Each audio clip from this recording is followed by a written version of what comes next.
All right, and now we're recording this week's episode of the ADLR Podcast, episode 85, where this week we take a long shot at the Farewell and Jumanji.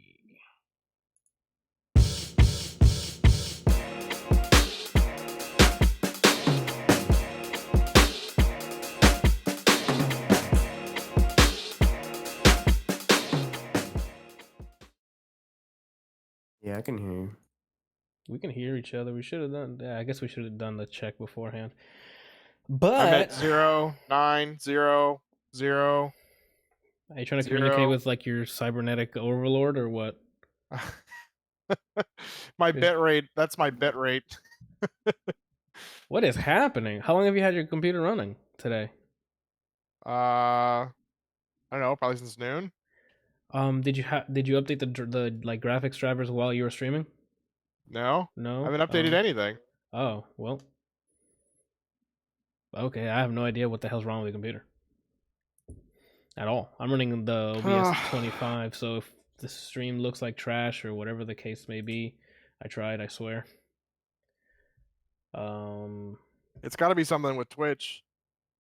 Oh yeah, maybe their ingest server is just shitting the bed. I mean, everyone is streaming Call of Duty at this point. And or Rainbow Six. I don't know why it's so low, but my upload is at 300. So there's no reason that I should have 0. You sure Shannon's not uploading something? Even if she was, I'm at 300. What does it matter? Maybe she's hogging up the bandwidth, the upload bandwidth. With like a constant file upload of something. Maybe it's like porn or something on Yeah. I mean, if that were the case, it would have shown in when I did a test upload. Oh, and okay. I no see that. Anyway, all right. Episode 85 of the ADLR Podcast. It's going to shit already. I may not be able to stream. It's whatever. Just remembered you were doing the podcast. Really? Like we started this entire time. When are they gonna start? We're just troubleshooting. We already did the intro and everything. We're just troubleshooting Kelsey's OBS setup. It might be some like memory leak that just shot the bed afterwards. Who knows? I don't know. You can go to www.adlrplays.com. Newly updated, by the way, with links to merch that's in there. You mind muting that, Randall, while you're on a fucking show? I was actually trying to... You're watching porn? Is that what I was hearing? No, I was actually trying to go to his website, but it notification on my email. So he was watching porn. Yeah. Okay. My website is pretty much porn. All right, yeah. All right. It's not, I'm kidding, just go to it. So it's more pages. Before I had everything just stapled on the homepage. So navigation bar, added some other shit in it.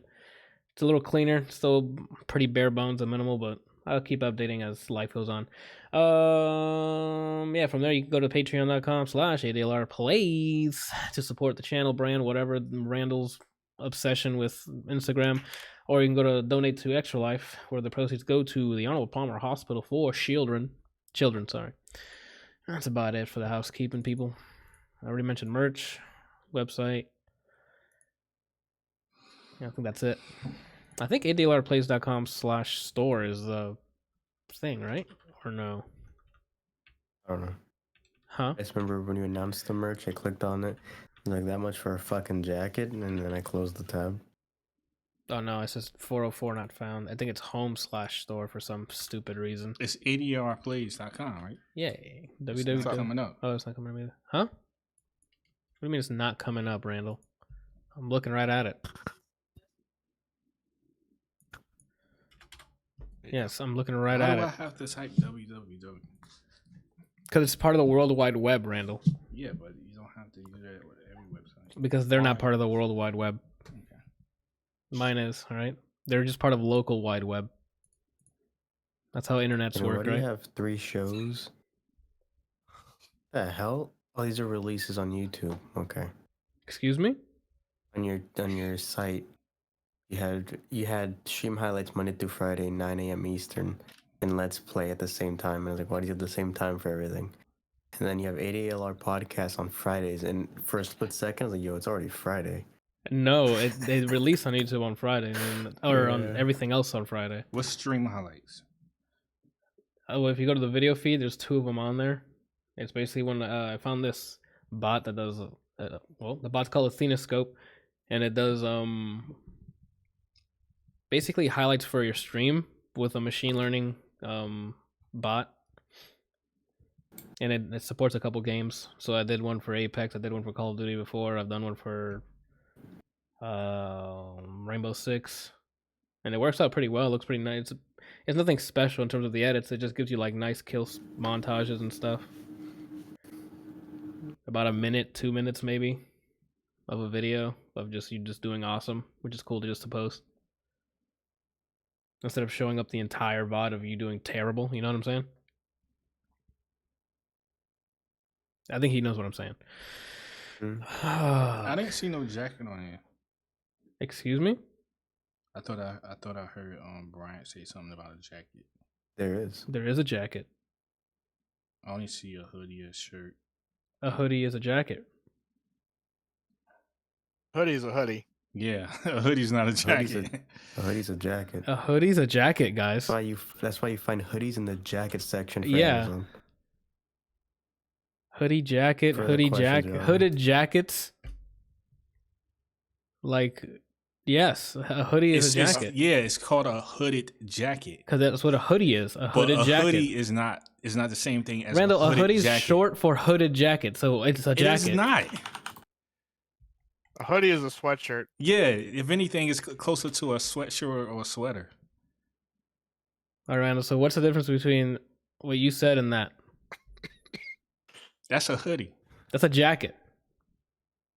It says hoodie right there. I know it says that, but I'm telling you what a hoodie is, and you're saying that's not it. So this is telling me it's a hoodie. Apparently, a hoodie is just a sweatshirt with a hood. Yeah, Then what's a jacket with a hood? a hooded jacket. Y'all gotta get the hell up out of here. A hoodie's a fucking jacket, you dumbasses. Oh my god. All right. Oh, it's a sweatshirt with a hoodie. What's a jacket with a hoodie? Oh, it's a separate thing. Fuck? No. That's why it's a different name. Hooded jacket, hoodie. There's a two different It's short for... I don't know what you're getting this short for. It's never been like a acronym or a short for anything. It's just a word, hoodie. All right, now that we gotta teach Randall about clothing, and he's gonna make a clothing line. That's how I know. Christ. That's how I know. I don't think you know. That's the problem. Okay. Randall, if I go to your dumbass site and it says there's a section that's jackets and another section that says hoodie, I'm not buying a single thing off your fucking store. If you could go to a store right now that shows me that hoodies are in jacket section, then I retract my statement. I'm not gonna look for that now, but I will show you. Okay. Because we have a show going on. I know you're like receiving No, I'm emails not saying you in the gotta show middle me of it. right now. I'm just saying in general. Jesus I want to see it right Christ. now. Pull it up. Let's do this. I can't show my penis on Twitch. All right, so let's start from the top down. And by the top, I mean the clouds. Kelsey, your cloud news. Oh, so Brian, I know you try to be mad at it, but it's lit. That was yuck, dude. Like, shut up. so apparently Nvidia has a cloud gaming service. More like a remote desktop Has, service. You know, it is technically a cloud gaming service, but Mm, they've had GeForce Now, which I didn't even know existed because I've never heard anything about it until now. okay, well, let me correct you there because on this podcast, while you were on here, I spoke about it. But I don't continue. remember that. Anyway, it obviously wasn't super important because it was not something that I retained. It wasn't, to But- be honest, but I mean, I'll let you finish. I'll tell you what the hell it actually is. So 2K Games backed out Yeah. and is the third one out of them, Activision Blizzard, and Bethesda. So all of those games are now gone. Yeah. They don't have access to it. Yeah. So, NVIDIA's GeForce Now. You think, oh, cloud gaming, fantastic. No. They have server racks filled with fucking VMs that all point to either one or two GPUs, and it's just a remote desktop without you using the Windows or whatever. So you would hit, let's play fucking Fortnite or Rainbow Six or whatever, a video stream of a desktop loading up, the launcher that you're supposed to launch it off of. You sign in, like if it's Uplay, you would sign in, and now you have Uplay, and hopefully that VM has it installed. Otherwise, you install the game on that GeForce VM, and then launch it. That's their cloud, quote unquote, gaming. That sounds awful. It's not that great. I mean, the text is there. Like, just like Google's saying, the latency is pretty low. It works, but it's still a remote desktop. There's no elegant UI that's like, ooh, GeForce Now, play, and then it just loads the game. No, you have to go through the same fucking hoops as if you were running it on your computer. You would sign in. Hopefully, there's no update or whatever, and then run it. So I think they were the only people that came out and said we're in support of this is Epic, because of course they are. They have so much freaking money. So they're like, yeah, you just put it on there. Who cares? Fortnite's still making us so much money we can't even see what the hell GeForce Now is. And then 2K backed out. Someone else backed out. I forgot. A bunch of publishers backed out of it. I don't know why. They're just saying that they didn't have permission to put them on that platform, quote unquote. But I don't even see the difference between me just launching an Amazon Web Service like server and they're just doing the same thing. Like, why wouldn't you allow me? It's just a remote desktop running your game. Exactly. It's not like they're porting over anything. I don't know. I think I don't understand why people are pulling out. It's easier for people to not try out games, but especially with the service. I think if you don't pay, you get like an hour of playtime on GeForce Now, and that's free. So, I mean, why not? And if you pay for it, you get access to the RTX graphics card. So if you play like Cyberpunk or something, you can enable RTX. Or ray tracing, sorry. I think that's it. I don't have anything else to talk about in NVIDIA, quote unquote, the cloud service. Right. Yeah. No, it just was I didn't even realize that it existed because it wasn't important enough to, retain that information. And then to see 2K, Bethesda, and Blizzard all drop out. That's like, who it was. It was Blizzard was the big one that backed out because they were like, no, thanks. What did they? I don't understand what they lose. Yeah, like I'm like, so someone. What do they even gain? Like, I don't know. Maybe it's a contract thing, or if they was part NVIDIA Cloud Gaming, they had to be exclusive to one of those kind of platforms, and maybe they're like, no, fuck this, Stadia's working. No, I mean, there's no contract because they can't just back out of a contract. Those games, there's no contract to make. They're just making PCs for people to run remotely. That's all it is. It's not like they ported anything. They made it up like specific GeForce Now exclusive features because it's just your PC. There's no infrastructure there besides you're running a VM, and it's just streaming the video. I don't know. Mm-hmm. All right, since we're still in the clouds, let's talk about the gods in the clouds. Kelsey, hit us with that God of War. You just finished streaming it. I mean, I'm enjoying the game when I'm not raging the fuck at it. Gotcha. Let's do some context here. We've all played through this at this point, right?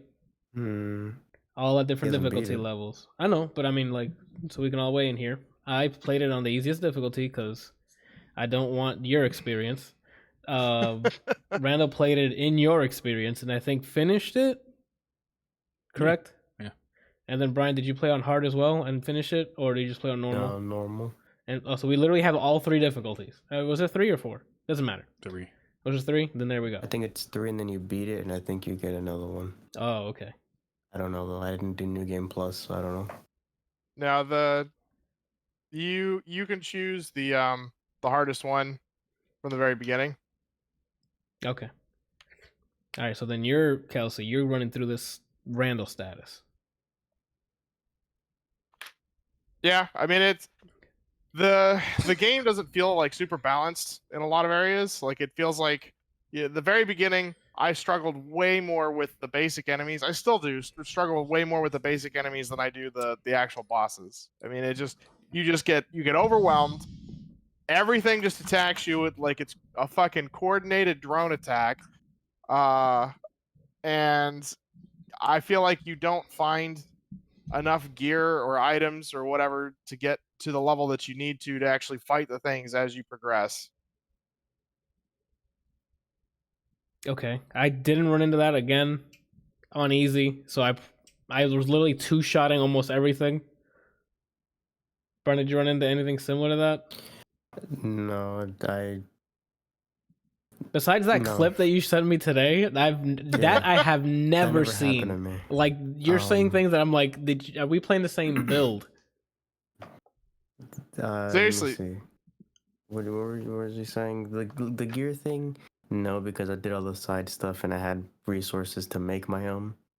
At the beginning, at least, they're not like, here's your gear. You usually have to craft it, and then it works like that.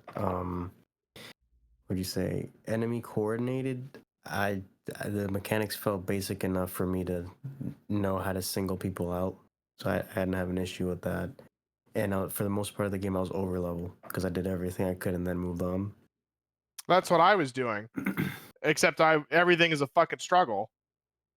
And I also cheesed it, so those enemies that you fought at the top of the tower, I would keep pushing them off the level, and then they fall off, and I kill them immediately. Yeah.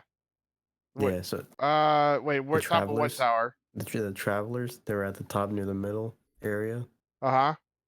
Yeah, I would just keep doing moves that would push them Uh-huh. and make sure that they fell off. Yeah, I mean, if I have the ability to knock them off, like to knock them off the edge, you goddamn better believe that's what I do.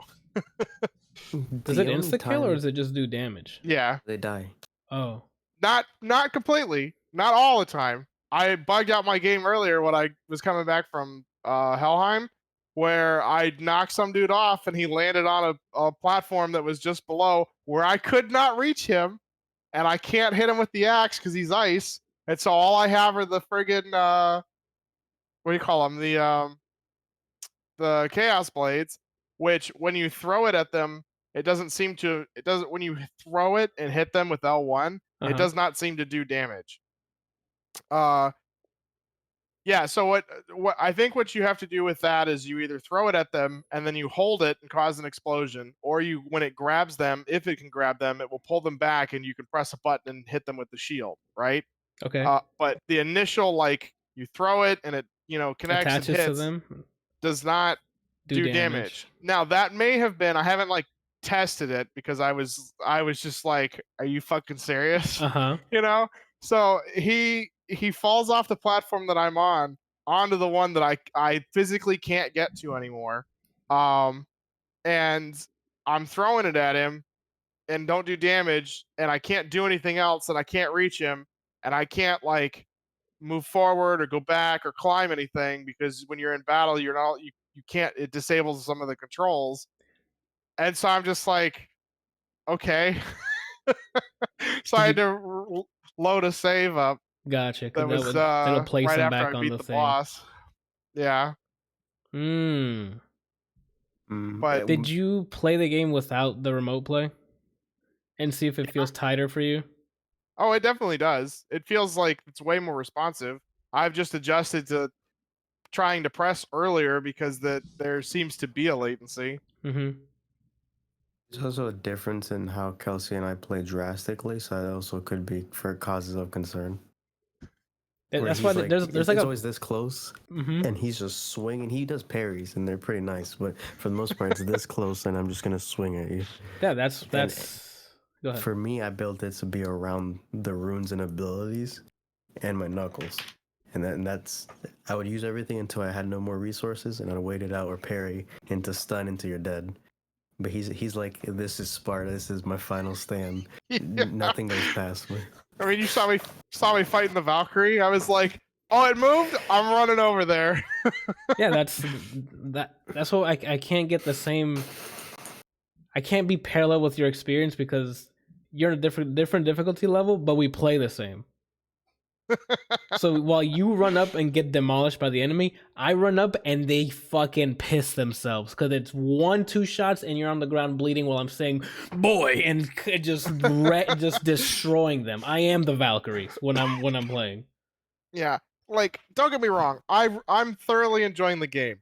It's It's really frustrating though when you spend 45 minutes to an hour on like a set of mobs, because the way that they seem to make the game harder, quote unquote, by making the other enemies do a shit ton of damage and making you do nothing. And so it's like you can't. That's not making the game harder. That just makes the game take longer. It's not like, oh yes, I understand the enemies do more damage, so you have to get hit less. I'm perfectly okay with that. I'm not okay with that every single one of them having super armor at any given point in time. You not not being able to find gear or upgrade, or their leveling system is really weird. And so, everything is based on levels. The stats don't mean shit in this game. It's literally just, what level are you? Oh, you're level 5? Well, they're level 7. So that means that you literally don't do dick to them. And the fact that, half of the mechanics in this game from the enemies are just total bullshit. Like those little fuckers that, what is it? They power up. They're like, and then, you hit them and they explode. I don't know which Do you know one what I'm those talking are. about? No, I don't know who that. They power. Are they small or are they like actual like? No, they're small. They're like regular enemies, but They they're summon zombies. so like when you're going up the mountain, the first time you're going up the mountain, Uh-huh. right?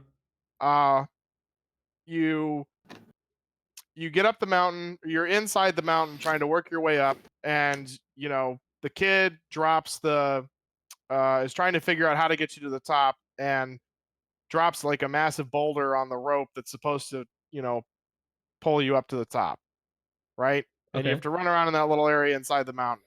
The enemies that come out that are like physically attack you, they have this weird power up where they like ignite themselves and make themselves a living ticking time bomb. And so if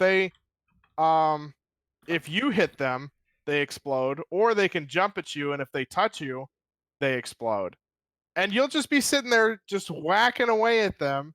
And then all of a sudden they're like, oh god, oh wait, let me power up. Oh, you hit me while I'm powering up. You died. Haha. Good luck. A lot of, because I play differently, so anytime I'm up close to them is only because I've gotten them airborne and then I hit confirm off of Atreus, and then they can't do anything because I have them in juggle state. But Yeah. besides that, A it's mile basically away. the distance you are in real life to where I'm in real life, that's my distance from what I'm fighting people. I was literally just zoning the entire time. So Zordon in the chat asks, what role do we think trash mobs should play in progression-based games? I feel like good counterpoint to Weird could be the trash mobs leading to the Twin Emperors in AQ40 from WoW Classic. Do you know what any of those words mean after? Yeah, Weird. AQ40 is an old raid. Okay. Pretty sure. For me, the trash mobs, I think, for me, it's two things. One, like the way I play is, I want to be the villain throughout this story. When I step on that battlefield, they're like, "Fuck, this guy's gonna trash me in a second." So when I fight against trash mobs, it's just me throwing them around. If I get XP, cool, but it's just an ego stroke for the most part. That's why I like my trash mobs, so I can try out new combos maybe on some weaker things. So some weaker mobs. But I mean, grinding XP, that's what JRPGs taught us. You go fight the little trash mobs for an hour, so then you can overlevel and make the main progression enemies easier. So, and Cool Daddy on Mixer says, what are we talking? We're talking about God of War and progression-based games. So like in raiding, in WoW, I don't want to fucking touch trash mobs. I think it is a huge waste of time, because I don't really see that as like I don't know. Like, I understand that it's still progression, but it's not. It doesn't feel like the same type of progression. Like, I shouldn't have to waste all of my time, in a 4-hour raid. 3 hours and 55 minutes of it shouldn't be fighting trash mobs. Like, the whole point of the dungeon is to kill the bosses. In games like in God of War, the point is to like sort of fight things, because there's shit just kind of everywhere. Mm-hmm. You're supposed to like get used to it. They're supposed to come at you in mobs. They're even during boss fights, you probably have to fight some of them. I'm okay with all of that. I just think it's absolutely ridiculous that you get put, when you play it on the hardest difficulty, that you get put in at such a disadvantage in so many different ways that it's not a fair trial. It's literally just, you can't do anything. They can literally do everything. Not to mention the physics is all fucked up. I've You know? never in my entire playthrough have seen that mid-air Mega Man ass responsiveness. And he did it twice in like, so Bryant clipped that. I paused the game and was like, somebody clip this. He clips it, and not 20 seconds later, the guy does it again. Wasn't that bad, but it was like if I was up against the wall, okay, and he's jumping at me, if I like dove off to the side, which the dive in this game is fucking hilarious, you know, compared to the old ones, he literally would go like that and just like hit the wall instead of like sliding, you know, slamming down at the wall right there. He just hits the wall and is like, oh, here we go. What the hell? I have never run into something like that. Randall, did you from what you saw earlier in that clip, did you ever run into something like that? No. That, you know, and it's not even just the big guys, like the guys with the like oversized guys with the axes and hammers. They're not like the weak enemies, but they're not like Once you put on your shoulder, huh? and you stun the one that you pick Yeah, up. so when you stun them, you like throw them over your shoulder, run, and you can throw them. yeah. So those guys, they have like 3 attacks. One is the slash, one is the overhead, and then one is like a spear, you know, where they like jab you with it. Okay? They're another one, like what they do, and a lot of the enemies do this, that have like any sort of like thrust, where they like start the thrust, you dodge, and they're like, oh, there we go. Got you. Yep. You know? Like Because we're playing Tekken or some shit. yeah, like the thing one of the things I really don't like about his dodge, like I understand if you don't want invincibility frames. I'm perfectly okay with that. I mean, like I'm used to it with Dark Souls and it's great, but you know, not having invincibility frames isn't the end of the world. But you should be able to, like, when you press the dodge, he shouldn't go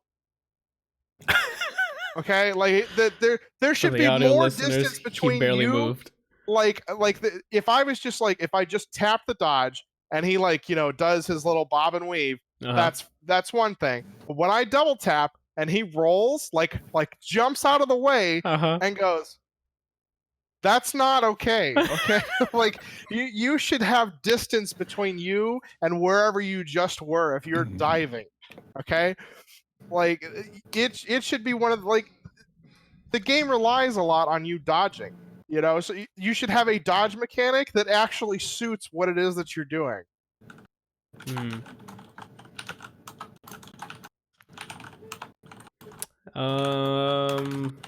don't even that and the from camera here. fights against you the whole time. Zordon in the chat says, "Yeah, I'd have to disagree." Brian already corrected him. Not corrected him, but that the concept of a game teaching you why you died was not Dark Souls. Dark Souls got it from older classic 2D side scrollers like Ninja Gaiden and Mega Man, Mario, which was when you hit something, you will whoop and you die. If you fall down too far in the level, he'll pop up again and be like, "Oh, this is too far," and then fall down again.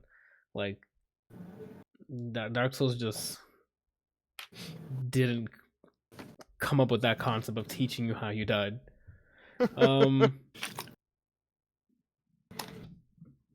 It was already popular because of Mega Man. Yeah, like Dark Souls didn't do anything. The only thing Dark Souls really did was that it was like, hey, this game, it made people want to play games that just shits on you, basically. It turned the whole generation into masochists just to say that they beat a game that was hard.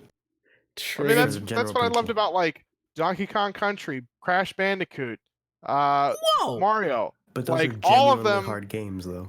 Yeah, all of them were hard games, and they were hard for, you know, a good reason. Like they actually were difficult. They made it so that when you did something, you were punished appropriately for it. Or if you screwed up your jump, or if you know, weren't paying attention, you were punished. Not, oh, we're gonna make the enemy super strong and you super weak, call that difficult. That's stupid.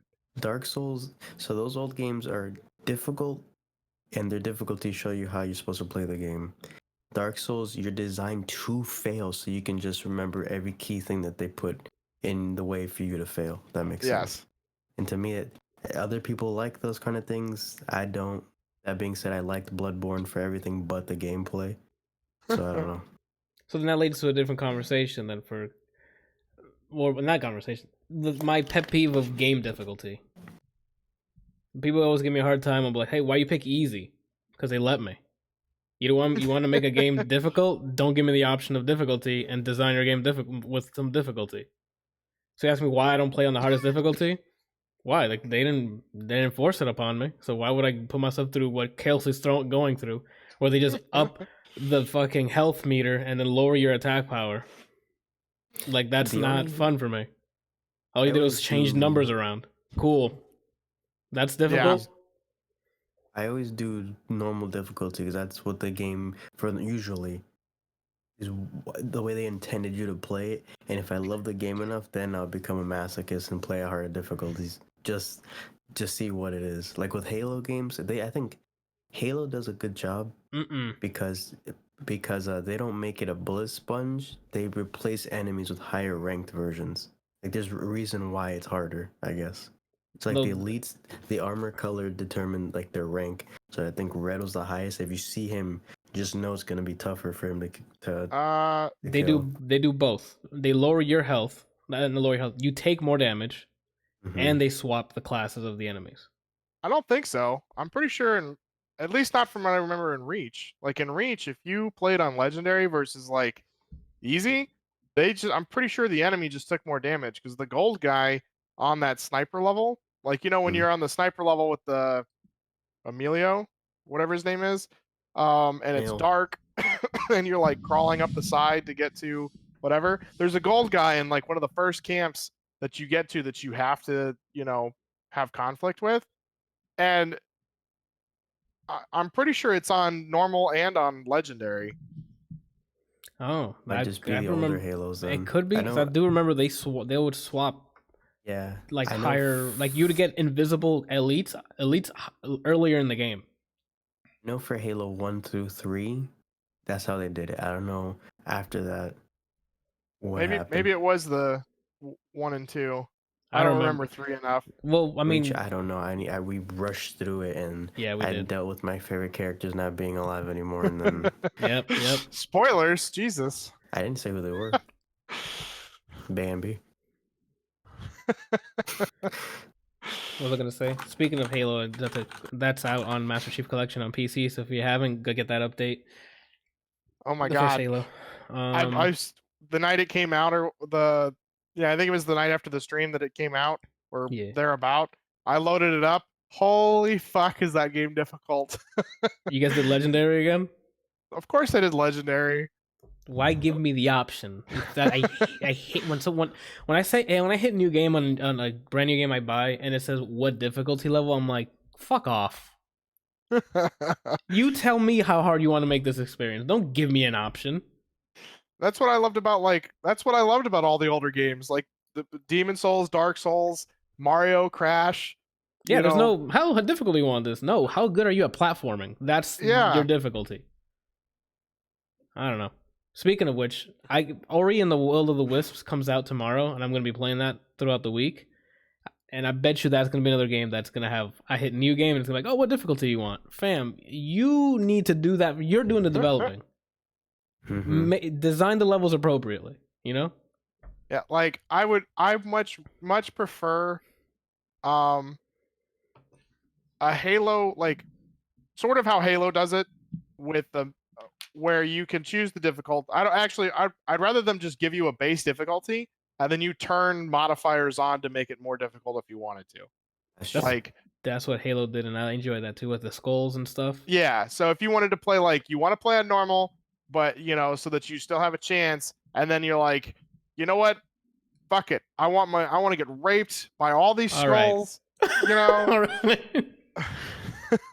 Super Giant Games, for all of their games, have a base difficulty, and then you decide how much worse you want it. by doing these challenges. So Bastion was those totem things. Yeah. Transistor was those viruses that you put into yourself. Mm-hmm. I don't remember what Pyre had because I ran through that really quickly and I didn't keep playing it. There's a loop that you can keep playing it. I beat it once. I was like, oh. And then Hades has the packs of punishment, where you put yourself at disadvantage, so you can get more stuff for progressing. If that makes sense. Okay. So more currency, more points to even. Now they added so you can upgrade your weapons. You pick a different version, so you can have a different sword from a different time, like Zeus's trident or something, and it has different perks. And you use in order to get that version, you have to go through and beat the levels with more challenges and things like that. Mm-hmm. So you put the pain on yourself instead of just having to commit to just this difficulty and this isn't hard. You're just throwing missiles at me from the first level. Ninja Gaiden. Mm-hmm. Oh, yeah. That's I just my take saw on. and heard. Yeah. That was another rage experience for me. That playthrough, I'm sure, upped your sodium levels to a point where we almost needed to call the ambulance. Like, Here it is. It's already This is rising. I'm gonna bad have a game meter right design. next to you. it's just bad game design. Like, there's so many games that if somebody truly like play tested it, they would go, yeah, this is not good. It's just a whole genre of like making it as impossible as possible. As impossible as possible? Yeah. Shit, dude. You know, like that game. Fuck Team Ninja. That company is garbage. Okay, I don't know fuck about them. that. I don't know Well, about that. they think they're worse than this God of War. They're just like, you know what? We're gonna make it harder by sending armies of shit at you that can attack you before your controller will physically register in the game. Okay. The first 3D Ninja Gaiden was fine. I can defend that one. Everything else, I'll leave to you. But the first 3D Ninja Gaiden was done well. You know, and there was a difficulty above the hard. Like, I did medium and then started hard, and you It's literally more. long cutscene. It shows you, and then it fades to black, and you hear because you're getting stuck with exploding kunai, and then it goes, "Here's your character." Boom! You died. And then you have to watch the cutscene again. And there's nothing you can do. There was a difficulty above that. I can only assume that when you start the game, there's just the fucking Terminator is just standing in front of you, like the mech one, you know, the little like walker looking thing that's got the double barreled machine gun or Gatling guns on it, that's already unloading into you with two guys behind him with rocket launchers going. Spot on rocket launcher sounds, my guy. Oh, Fuck my that Lord. game. Fuck that company. I told you the sodium levels were high. So back to God of War. What do you, besides the mechanics? Because I think you said your piece on the mechanic. You liking the story so far? You like the relationship between Atreus and Kratos? Like, what are your thoughts so far? So I've always been a huge fan of like Greek, Roman, and Norse mythology. Yeah. And so, like, you know, hearing them regurgitate a lot of the things that I already knew, and then learning some things is a lot of fun. I feel like Kratos could stop being such a hard ass on the kid. You know, like, I understand that he wants to keep his past from him. I understand that he's got a troubled past, but that doesn't mean that he can't like shape the future of the kid. You know, he could like tell him and be like, boy, right? You know, don't do this. But then, like, I'm at the part where the kid finds out he's a god, and I want to just backhand him. Yes, like, you're going through the same emotions we all did. Like, the first, I mean, I already sort of know what, you know, goes on. I don't know when he like turns around, because I didn't see the end of the game, because when it came out, I wasn't gonna ever play it because I don't have a PS4, and so I, you know, somebody got to that point where he's like, I'm a god, and then it just all goes to his head. Everybody else is trash. Yeah. Nobody fucking matters anymore. We're gods. Fuck them. That'd be You Anthony. know? Yo, that I'm not gonna deny it. I'm one superpower away from being the worst villain on planet Earth. I am telling you that right now. I say that as often as I could. Don't give me a superpower. You know, and then like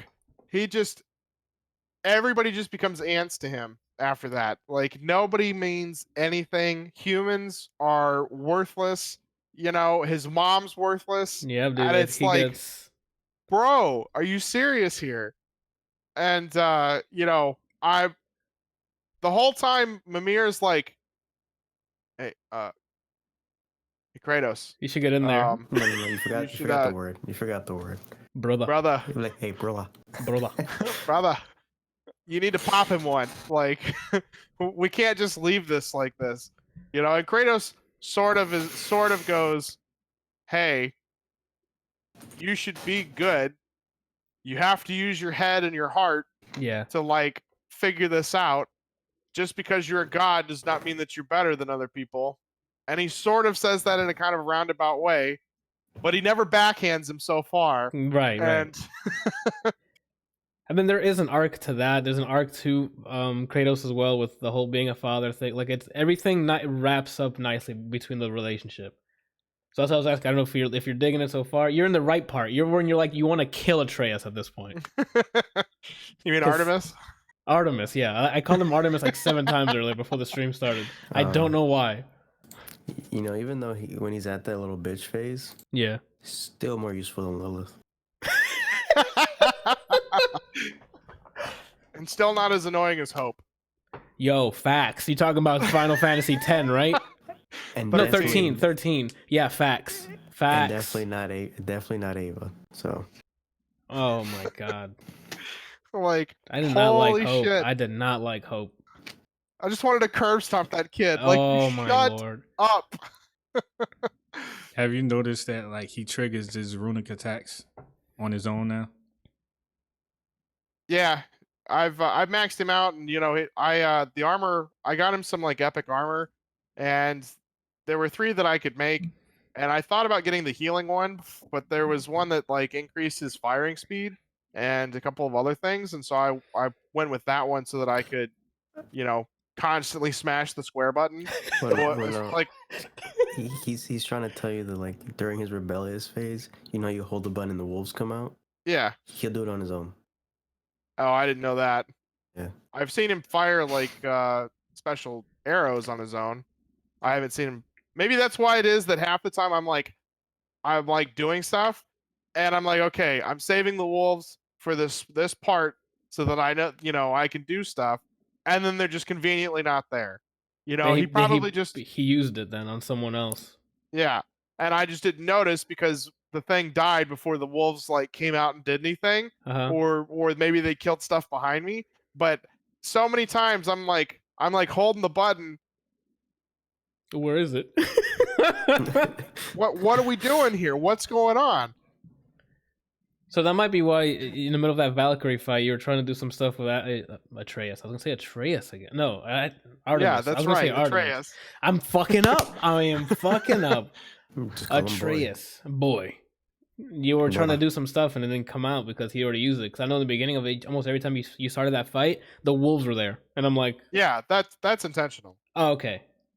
So the goal at this point is, and I almost got it one time, because there's 3 wolves, they lock the Valkyrie down. Yeah. Which means that if I go rage mode, if I use it in the beginning and just use everything that I have except for rage mode, by the time I get her to like half-ish HP, the wolves should be back, and I can use them, pop my rage meter, and then just go full blown on her. And hopefully, it's probably not going to happen because the rage mode seems like it's garbage for damage.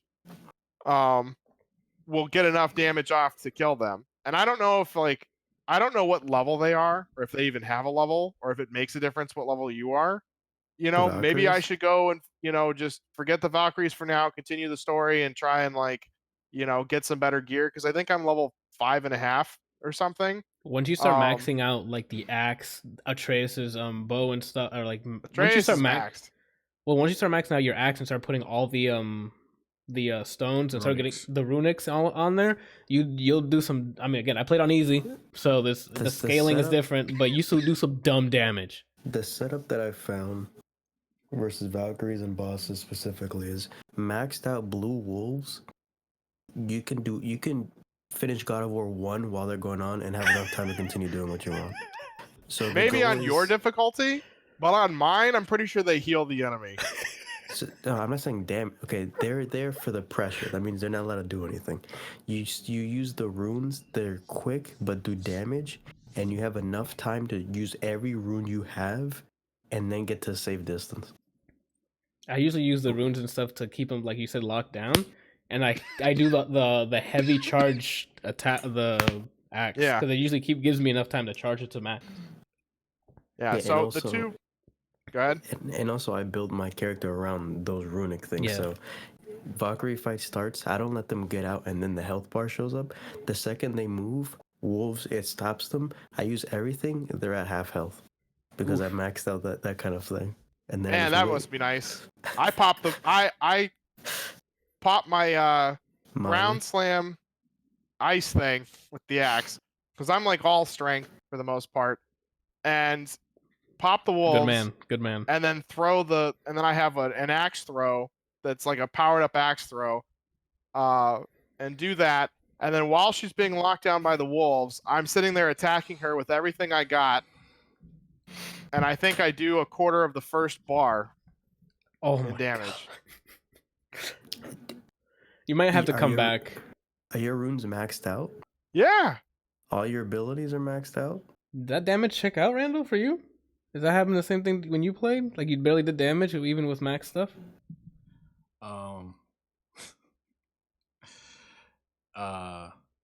So it's kind of hard for me to gauge on what Kelsey's saying because it's is my mic not on? It's on, but it's like it's not picking you up that well. Can you hear me now? Yeah. Yes.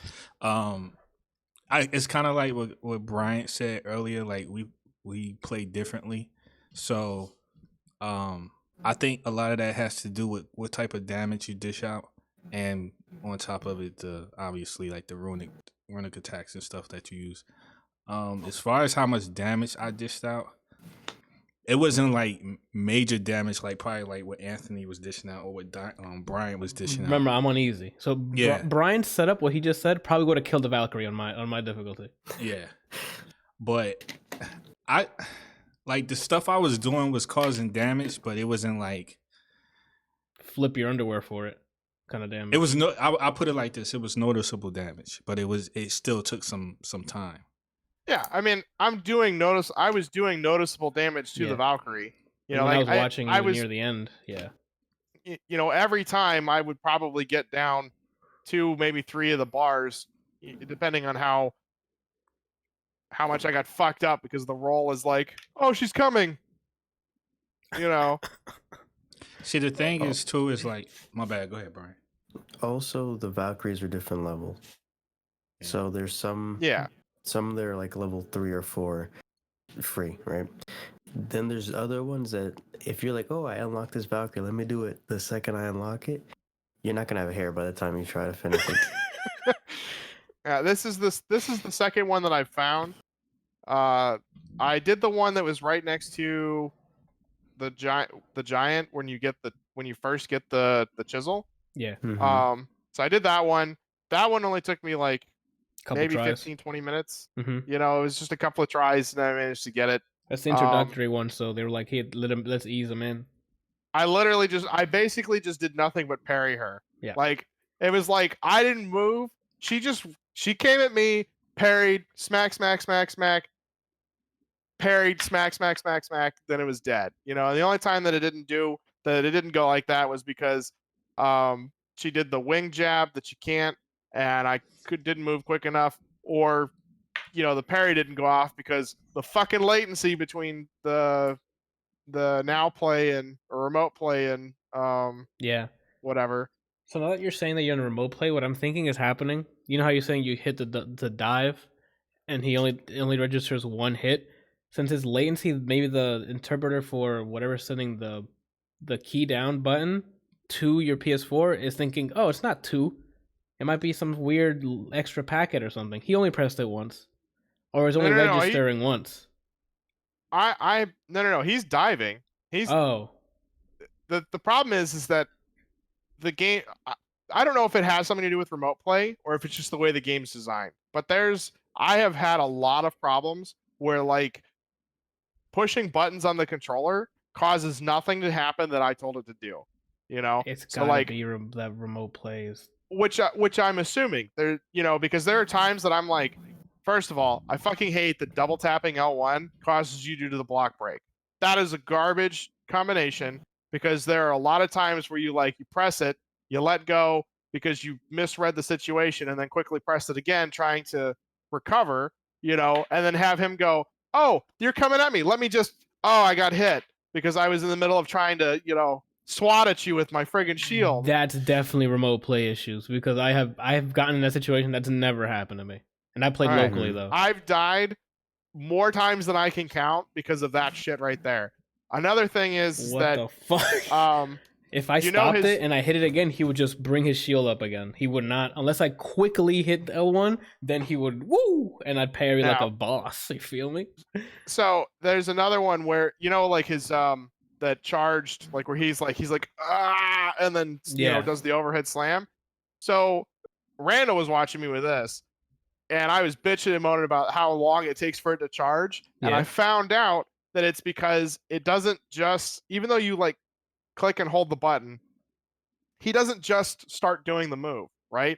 He goes, let me, oh wait, I'm doing this one instead. And so he starts to do his normal, when you hit R2 and he does his upward and downward attack. So he starts to do the upward. He goes, oh wait, and then comes back around and then does it. Which is why it is that it was taking so long for it to charge. And I was dying so often. Yeah. Yeah, I'm sure it is. That's because it's sending the R2 and then it's like, oh wait, no, he's holding R2. And by that time the PS4 already has it. That's happened to me offline. So what I would normally do is just cancel an attack into it. So that would happen to you on local? Yeah. Where he would be like, no. What? And another one that I've noticed is when you hold R1 when you're barehanded. Yeah. R1. Yeah. Where he and he'll do the was it the trip with the shield? Sweet. Yeah. So Randall was watching. I hit the button and held it. Was like, hey, here we go. And he goes, punch, sweep. Excuse me? Are you playing on a wireless controller as well? Playing on the PS4 controller. Wait. Run by your oh, but it's wired. Okay, so this is connected to it's wired into the PC. Okay. Because it's in order to do remote play. I mean, you could probably goof it or spoof it, but it says that you have to have a PS4 controller. Yeah. In order to start the remote play. Yep. And then it loads up you put it in rest mode, it loads it up, and then you can use the controller. Right. And so that's what I'm doing because this is the only way that I currently have to do it without looking into it a bunch. I thought you were playing wirelessly to your PC and then no. I was gonna say there's even added there's more latency here with the wireless. No, the only way to do that is if you have a special PS4 wireless adapter, similar to the Xbox. Okay. The old Xbox one. Yeah. It will not work with Bluetooth. Got it. Trick I had for that when I used to play Injustice 2 on remote play, I had 2 accounts for PS4. And I would use one of my controllers on remote play, but use my actual account and controller on the PS4 and play like that, and there was little to no lag at all. I've thought about trying to do something like that, having setting up my I know what you mean. Pro controller for the Switch. To be for the PC, start up remote play, and then try and just connect the PlayStation controller for the actual PlayStation. Yeah. And see if that would make a difference.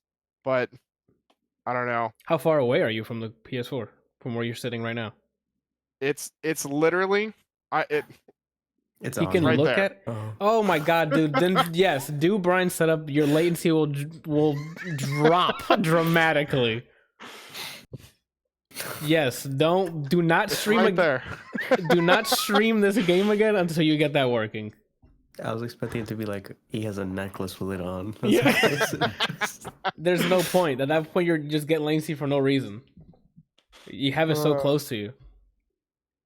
Yeah, and they're both things are wired through Ethernet. Like I have a cable running from both walls into my PC and into the PlayStation. That might be his major problem. I think it's latency that's fucking him up badly, especially because when it's on the hard difficulty you guys are playing, I would imagine each fucking frame counts. So It does. like, get rid of that latency. I mean, it makes a huge difference when you can first of all, React. Second of all, there is a slight it blurs the screen occasionally when you're you're trying to fight something, and so when you can't see the attack actually coming, they start the attack, but then the screen blurs, and then all of a sudden it's over, and you either get hit or you miss your dodge chance to trigger the slow rune. Yeah. I mean, that makes a huge difference when you have the whole point of having the slow rune is to slow them down. Yeah. So that you can get in a couple attacks while they're doing nothing. Which I also don't understand why it slows down Atreus. Like, it doesn't really make any sense. It does? Yeah. Because you have it on. It's only affecting Kratos. Why would it affect Atreus? I might have selective memory then. Is in the axe. I know it is.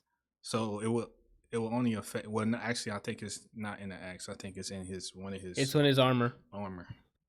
So it will only affect him. Oh damn! I have selective memory. Atreus. I created a memory that I thought I slowed someone and hit him with Atreus arrows. I mean, you could probably still control Atreus within that window, but as far as movement, Kratos is the only one that's moving faster than everybody else. In my head, I thought I did it. He won't fire. You can press the button and he'll start the animation, but he won't actually fire. For the most part, until after it's over. Got it. In my head, he fired it. I don't know why. So it seems to also do it regardless of where he is. He'll be over there attacking somebody else, and because it makes just a little bubble. Yeah. That's over here. He'll be over at Bryant's house, chilling with him, and then all of a sudden Atreus is talking real slow because the fucking time warp's got off. Yeah. Brother. I never used that one just because there's enough distance that I would know what to do. Again, I'm Hawkeye and you guys are over here Captain America. No, not Captain America because those Wolverine for me. Wolverine, yeah. The reason I said to use that one or the different runic attacks that I suggested, and to use that particular runic because of the way I play. I don't know if that's working for you, but I do a lot of combo canceling. So by the time the person comes out of the slow motion, I've hit them 15 times. Because I'm constantly, every time I do an attack, I'm constantly canceling it to do another attack. For me, if you want to try it, it's just the ones that have the damage bar as close to the right as possible. Those are the quick ones. You can get them off and you can reset yourself. With Valkyries and stuff, it'll leave a dent when maxed out. A dent. Because I had Brunic and cooldown build. It was often I could do that, and then anytime I see wolves, another chunk. So actually, what you might want to decide is your style of play, because with the difficulty that you're playing with, you can't button mash. You actually have to have a strategic way of playing, and to be quite honest, Bryant's way seems to be more safe, but it still takes skill to do that because you have to plan out what your runic attacks are, and you have to plan out what cooldowns. What you got to keep in mind on your cooldowns and all that stuff like that or whatever. So either way you look at it, it's still going to be challenging, but you have to nail down this is how I'm going to play, and then you got to build your armor based on your style of play because it's not one of those games. It's not one of those games where you could just be like, okay, I got armor and I got this power and I got this what is it called? Runic. Nah, the runic, but I was thinking of something else. But anyway, Kelsey, it can be. Drop it at easy, and you'll have a lot more fun I can't. throwing these kids around I can't drop it to easy. like a god of war. That's the point of the game, right?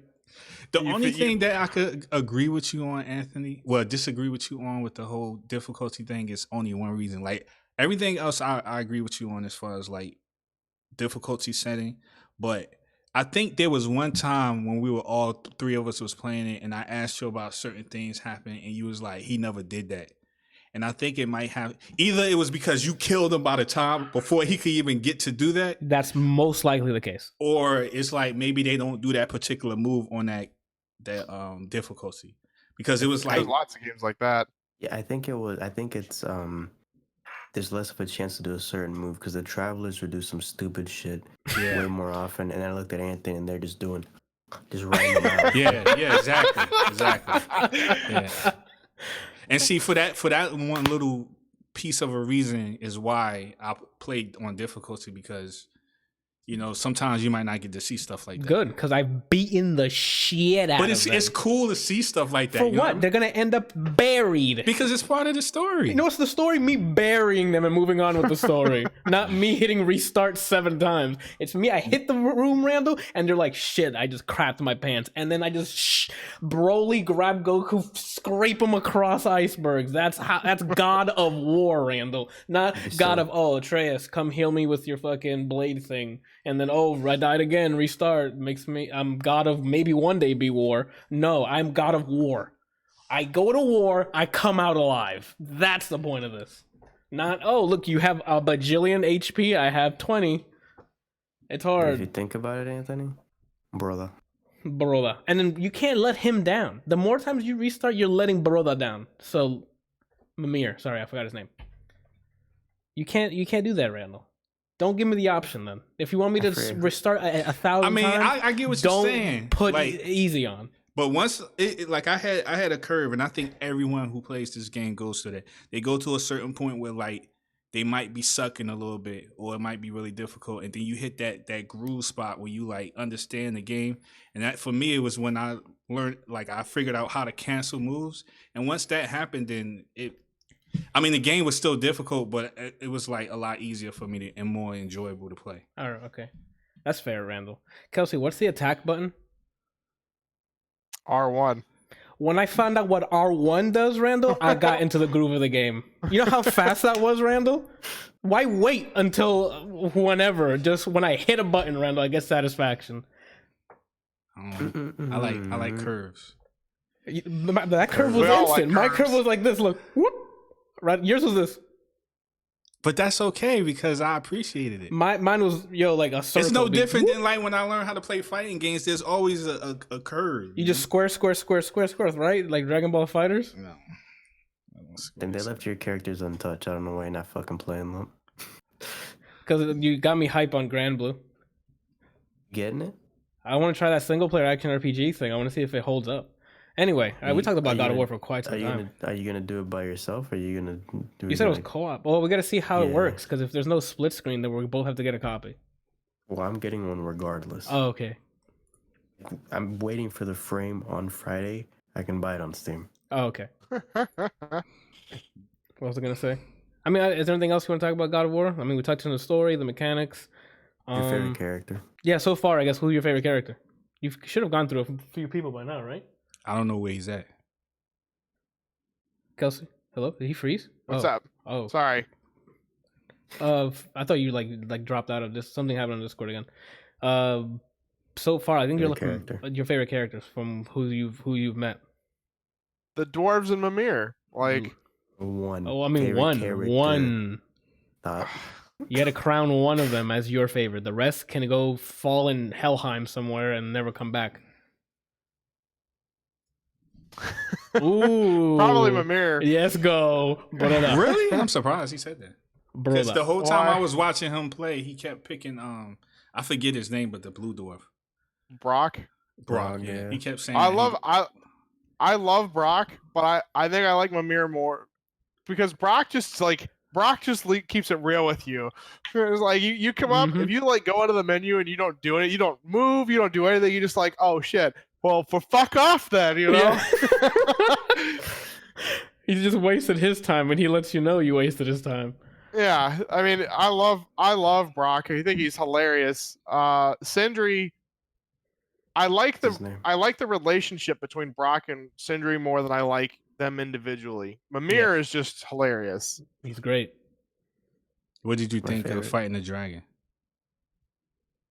I was gonna say spoilers. Did you get? No, he fought the dragon. Okay, I was about to say. I fought the dragon. I mean, the dragon was like. Get the yellow. I think when you reach the top of the mountain. Yeah. What? I thought it was fun. I mean, it was interesting. You know, like when I first went in, I didn't have a fucking clue what was going on. So I'm just like taking damage from all sorts of shit that he's throwing off of him. Yeah, because he starts off by making the ground spark, just electrified or whatever, and so you're just you don't know what it is. You know you should get out of it, but the only one that you can physically see is right in front of you. You turn around and there's just this fucking minefield of shit behind you. Yeah. So. Yeah, I mean, it was a lot of fun, though. Sweet. I know you're not one into cinematography, but what's your take on that one shot? You talking about the boulder fight, the first boulder fight? All of it. The entire game's one shot, Randall. Oh, it is? Yes. Think back. There's no cuts. It's just been literally the camera going the entire time. Yeah. What are your thoughts? You like that? Don't like it? Don't give a shit? I love that. Okay. Like, that's the way games should be made. Oof, Randall, he's speaking the truth. Can someone get a Bible for him? Like, that's we're in an age where you don't have to, you know. Oh, I hit the checkpoint. Let me load the next area. No, like, I'm honestly the only in Borderlands 3. The only thing they should have had to load was when you go back up to the fucking spaceship and travel to another planet. Facts. The rest of it should have just been you running around doing stuff. Facts. That's one thing I don't like about Borderlands 3. In this day and age, there should not be fucking sections. Really? There's like you get one. I mean, granted, those sections are bigger now, but I should not have to be loading out of another thing. I was just gonna ask for like physics and texture density and all that stuff. Yeah, like that. Have you heard of GTA? Yeah. That's a huge map, Randall. Constantly populated. Cat in the cam. What? Your cat in the camera. Someone in the chat wants to check out your cat. And that's not a dirty thing. All right, so that's enough about God of War. He's digging it so far. We'll come back when you finish the story because there's some spoiler stuff we want to talk to you about. See what you think. Where are you? Just. Yeah, I guess in the story, what's happened so far. Oh, and spoilers just in case. Hold on, let me put up the spoilers real quick. Bam, just in case. It's almost 10 years old. I don't think anybody needs to worry about it at this point. God of War is like a year old, 2 years old, maybe. 2018. Yeah, 2 years old. That's still a long time. When did you think it came out, Kelsey? Yeah. That's what I want to know. I honestly thought it came out in 2014. What the? Okay. Let's just continue on to what you... God of War Ascension came out in 2013. Yeah, this is the PS4 one, dude. Yeah. Whatever. That man said 10 So where years are you ago. in the story? Yeah, where are you in the story before we... So I'm working my way back to... I got the Black Rune, and I'm working my way to Jotunheim. Ah, okay. So like I'm heading up towards the mountain again. Yeah. To open where you get Mimir, so that you can open up the gate to Jotunheim. Because it was destroyed when he went up there with Mimir the first time, after the whole cutscene happened. It wasn't destroyed. It was just you had no way to open it. Because that's what it was. Yeah. The seal. Ooh. I took off the spoiler. Oh my god. All right. Damn, Kelsey took out. He got a whole hour of content for us. Let's go. All right, Brian. Before we move on, I'm a little disappointed that Randall didn't chime in more, seeing as he played it on the same difficulty as me, and he's watched me play a majority of it. Well, I wanted you to explain yourself to them because I've seen what you went through and I know how you play, and I wanted you to talk to them so they can get their input. Yeah, I didn't. And then on top of it, like I was explaining earlier, pretty much in harmony with what Ryan was saying, like we play differently, so there isn't much I can tell you. Like I can try to teach you how to cancel, but I feel like you would just get even more angrier. So I don't need to know how to cancel. The way I play is fine. Talk about it. The fucking controller is what's killing me. When we hit attack, he attacks. So Facts, right? You want my input, but then when I give you my input, you tell me it's fine. But you could give input like, hey, you know, I had some of the struggles you had. I went and continued the story a little bit and then came back and did some things and managed to get better gear, and it made it a lot easier. Yeah, we recommend that. Like I saved all of it. I found the Valkyries, but I didn't fight them. I finished the main story, did some side stuff that you can get some crazy, like some really good armor and some really good upgrades for your axe. And then I went back and cleaned up the Valkyries. What I did with the Valkyries is I did everything I possibly could before the next main quest. If there's a Valkyrie available, I check my ego. I see if I can beat him with what I have on. If I don't, I'm a bitch and I do the next mission and I repeat. Oh, okay. All right. Brian, your Stadia Pro's running out, so you quickly claimed SteamWorld Quest on it, and I've been playing that. Am I right? Yeah. So, how you liking it? What is it? SteamWorld Quest. I had interest in the game because it's on Steam, and before I claimed it, I had interest in the game just from the screenshots. I didn't read how it played. I just saw. I know the SteamWorld world is like robots. Yeah. I like robots. I saw cards, so like, oh, maybe it's like Slay the Spire, and it looked like it had RPG elements. Okay. I like RPGs, right? Okay. So I start playing SteamWorld Quest. And I can tell you off of the first cutscene, I don't give a shit about the story anymore. My god. Off the first cutscene, it's just characters being one note, and then, hey, the real heroes are out, we gotta save the town. Okay. And then they just keep talking, and it's their same one character. Like, the main character's a knight. I don't remember her name already. Millie? Something like that? Okay. She's like... She wants to be a big knight, and she reads the handbook and basically quotes it like a Bible. There's a handbook for being a knight? To join a certain guild. And she just recites that and then is headstrong. And that's her entire character right there. Recite the book, and I'm headstrong. So I was like, I don't care anymore about the story. Okay. So the mechanics, what type of game is this? Turn-based RPG that's like Slay the Spire, so... It's not roguelike at all. I thought it was. It's not roguelike at all. When combat starts, whatever your party is, I don't know how big your party can get. I only have 3 characters so far. I don't know if it'll be 4. Okay. Versus whatever enemies there are. And they shuffle you a hand. You have attack cards that don't cost any mana. You start with no mana too. You have like a bunch of cogs. At the top is in mana resource. You start with none. You have attack cards that don't cost any mana and generate 1 mana per use of them. So it is a card game then? Yeah. Okay.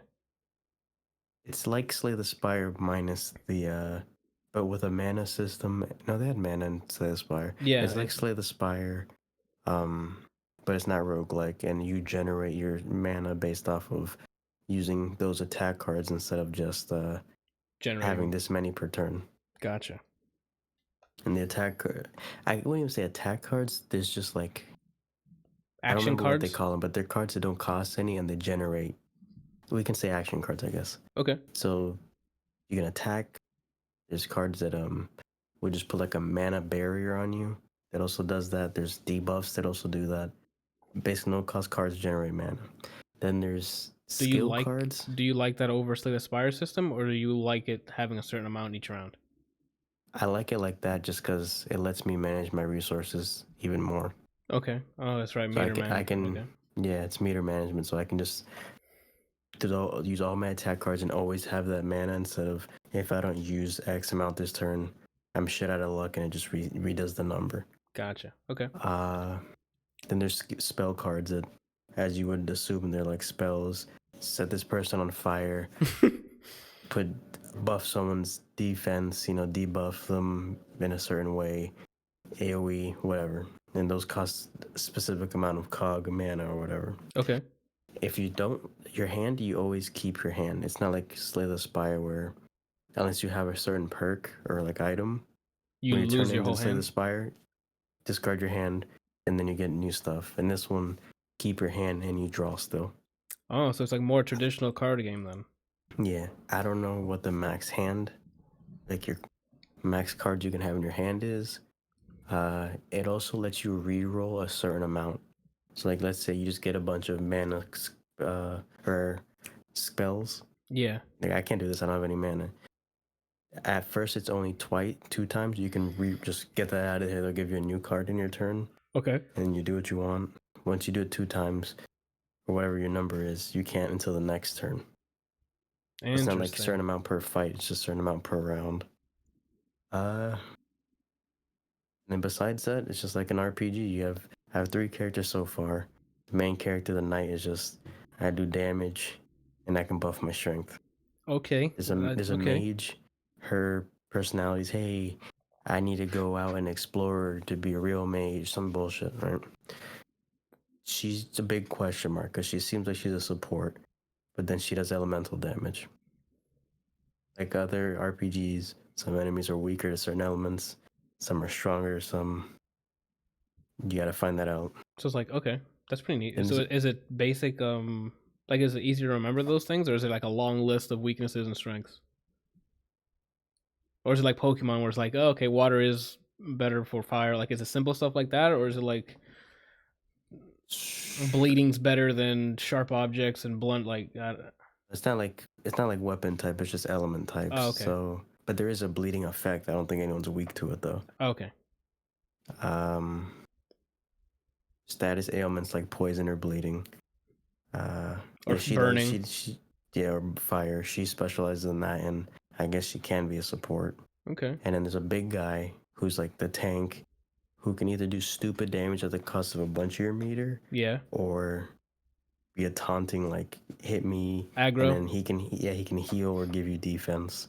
Oh. And then you play accordingly. Now, you don't have set skills the way you kind of do in other RPGs where, hey, I'm level 6, I got Thundaga or whatever.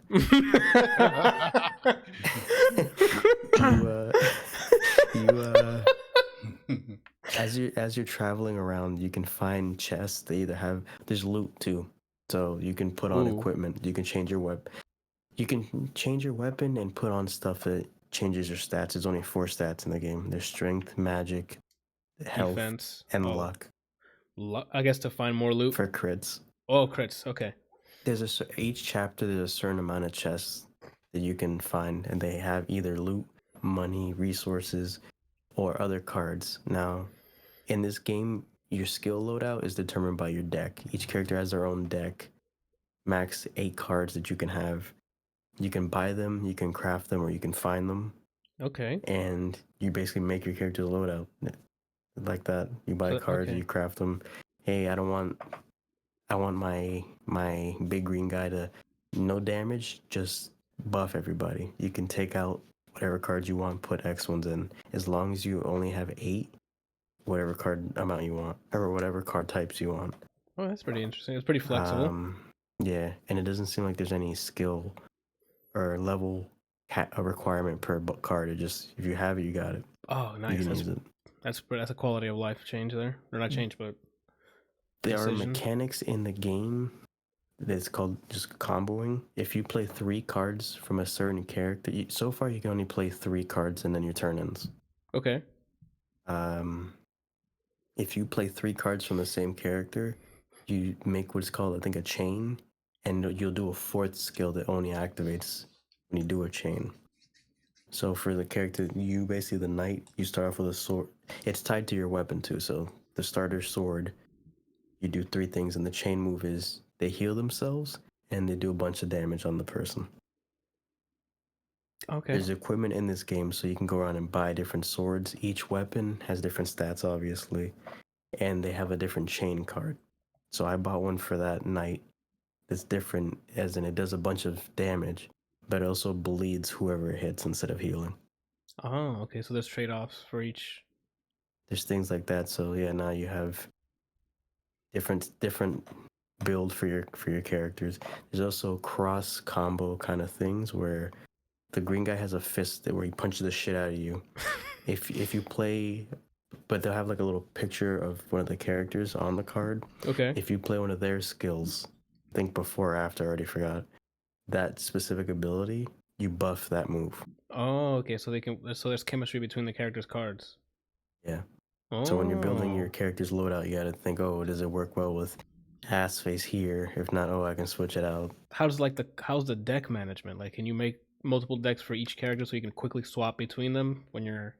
It doesn't seem like that. At least I don't see it. You just That's unfortunate. have that one. Yeah. There's loot like that. Is there multiplayer, or is this just purely single player game? I haven't seen if there's multiplayer. Okay. At least they don't tell you it's multiplayer.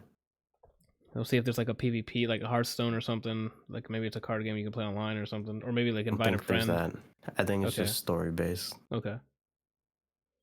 It would be cool. I don't know how many characters they have, but it seems like at the end of the game, I don't know how long the game is either, but it seems like you're gonna have a lot of variety to what you can build per character. Especially if they can complement each other the way you're talking about, where they can play. You say they can just play anything from that character depending on the icon. Like if it just shows the knight person, you just play a knight card and it'll help or hinder that move.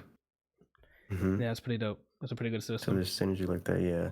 Besides that, I haven't gotten too far in it. I just know that I skipped the story now. Yeah, okay. and gameplay, it's fun. That's what counts. That's all I can say about that. That's all you got to say about that. All right. If you like RPGs, you like card games. If you like Slay the Spire, but you don't like the roguelike aspect of it, this is probably your I game. I recommend this game, yeah.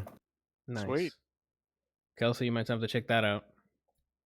I know you said you like the Slay the Spire as well. I'll probably end up buying this once my Stadia the Pro ends. goes out? Yeah. Yeah. As long as it's pre-September. Like if it's cheap, but it's after September. I'm like, what the hell's a SteamWorld? What? I'm in. What is it? Night City? It's Night. I think it's Night City, right? Mm-hmm. Yeah, I'm over here fucking. Oof! Blue guy in both hands. Dude, yes. I have a metal arm, dude. Is that in the new Neo? All right. Yeah, pretty much. Actually, no, you're correct. The new Neo thing. What? Because Keanu Reeves in it. So I thought you meant like Neo 2, like the game. No, we'll get to that. That's coming out this week. Gotcha. All right. So you listen to Tame Impala, The Slow Rush. I also heard this. I just haven't put music on what we got in a while because I haven't figured out a good way to review music. So talk about it. I heard this album as well. I heard it yesterday before I started watching Kelsey play God of War. Okay. It's less than an hour long. It was like 12, 13 songs. Yeah. I can tell you this. I know I liked it. Facts. Same. Do I remember most of the album? No. And that's because it's just a 57-minute psychedelic fucking funk-infused just... Have you guys seen that one meme where like they give that one kid from Arthur headphones and then he starts swirling and he's in a different world? Yeah. That's what this album is. I agree. It's because I have some that I managed to get out of that Inception loop and I'm like, oh, I do like the song, and I'll hit like, but it's like one nice long project of very consistent music. It's very nice. I highly recommend it. I think the only song that breaks the mood, at least for the beginning, is the ending song. Because he starts saying a certain message. I don't do this for the...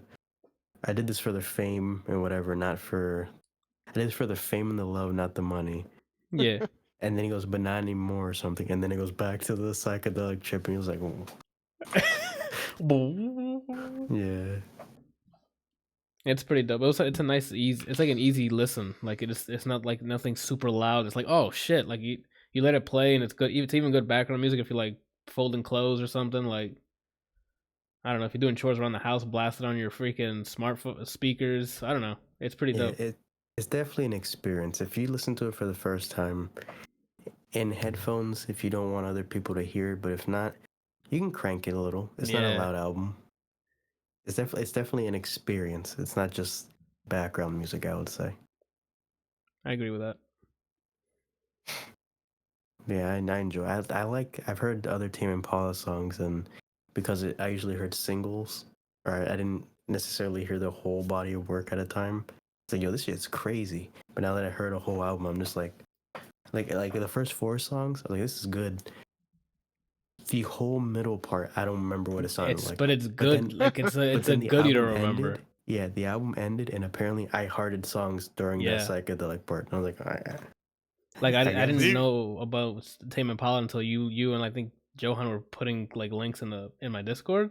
So then I saw that they had dropped this album, and I'm like, I'll listen to it at work. That fucking hour flew by. Yeah, it does not feel like 57 minutes. It felt like Yeah. I blinked, and then there's no music at all. So you were just tripping hardcore. You were just Yeah. sitting there like, I'm this like, is wait, it's over? What? Yeah. I just started it. What do you mean I went through 33 songs? If I spoke to someone somewhere in between that, I don't remember what I said to you. I'm sure people came up to my cube and they were like, "Yo, Anthony, I need to ask you something." I probably was just like wide eye, and then came out of it afterwards. My glasses were in the way, so you couldn't get the full visual effect. I hate my glasses. Yeah, I don't see who would hate this without listening to it first. Watch their music videos too. I have to do that then too. I have never seen the Yes, music videos. I've never either. I don't know what else to say besides experience it. I recommend it. I enjoyed it a lot. Yeah. Even if for whatever reason you're like, no, I don't want to lose track of myself for 57 minutes. You know, just give it a try. Just give it a shot. You won't. For me, it's one of those albums. It puts you in the mood. Like if you're like irritated or something, you can just put it on, and the sound is just it calms you down. It's a bit therapeutic. You get irritated? I get irritated all the time. Literally every time when you have mail plays on your fucking phone, I'm already irritated. Why would that irritate you? Be You already professional. have the mail. Be professional. All right, Randall? You've got mail. This says incoming mail. Yeah. But Incoming in order mail. for that Yeah. to play, he already has the mail, so it's not incoming. It's already came. Yeah, that's true. You need to change your audio thing for it. That doesn't make any sense. Just having me moaning with autotune. Oh shoot! All right, cool. We're running through this. Hour and 27 record time. Oh, I love this. We might do it under 2 hours, guys. I'll go ahead and start with the farewell, and then me and Randall can co-op the last 2 movies because we've seen both of them over the weekend. Me and my girlfriend watched The Farewell, which is a story about an Asian family. Mom, dad. Oh, he just left. All right. Guess he wasn't feeling. Yeah, he's like, yo, fuck this. You know. The overview is what is it? A Chinese family is informed that their grandmother has cancer. Part of the family lives in America. The other family is somewhere in China, but they don't live with the grandmother. The grandmother's being taken care of by Angel in the chat says, anytime I hear some people talk, I'm irritated. I know that. That's an inside joke. Where was I at? That threw me off. The grandma. Yeah. It's being taken care of by her sister, and then their sister and her go to the hospital, and then she realizes the grandmother has cancer. So the sister decides, the sister and the rest of the family decide not to tell the grandmother that she has cancer. And you're like, whoa, what? That sounds illegal. It is in the USA. In China, that is a common practice, it seems like, where a family member may have cancer and the family is able to choose whether or not to tell them. So, the story starts where the entire family is throwing a fake wedding from another member of the family so the family can all see the grandmother one last time before she passes. As you can tell by the synopsis, not a completely happy movie. Awkwafina is the lead. I've seen her in 2 movies now over this weekend. She's in Jumanji and she's in this.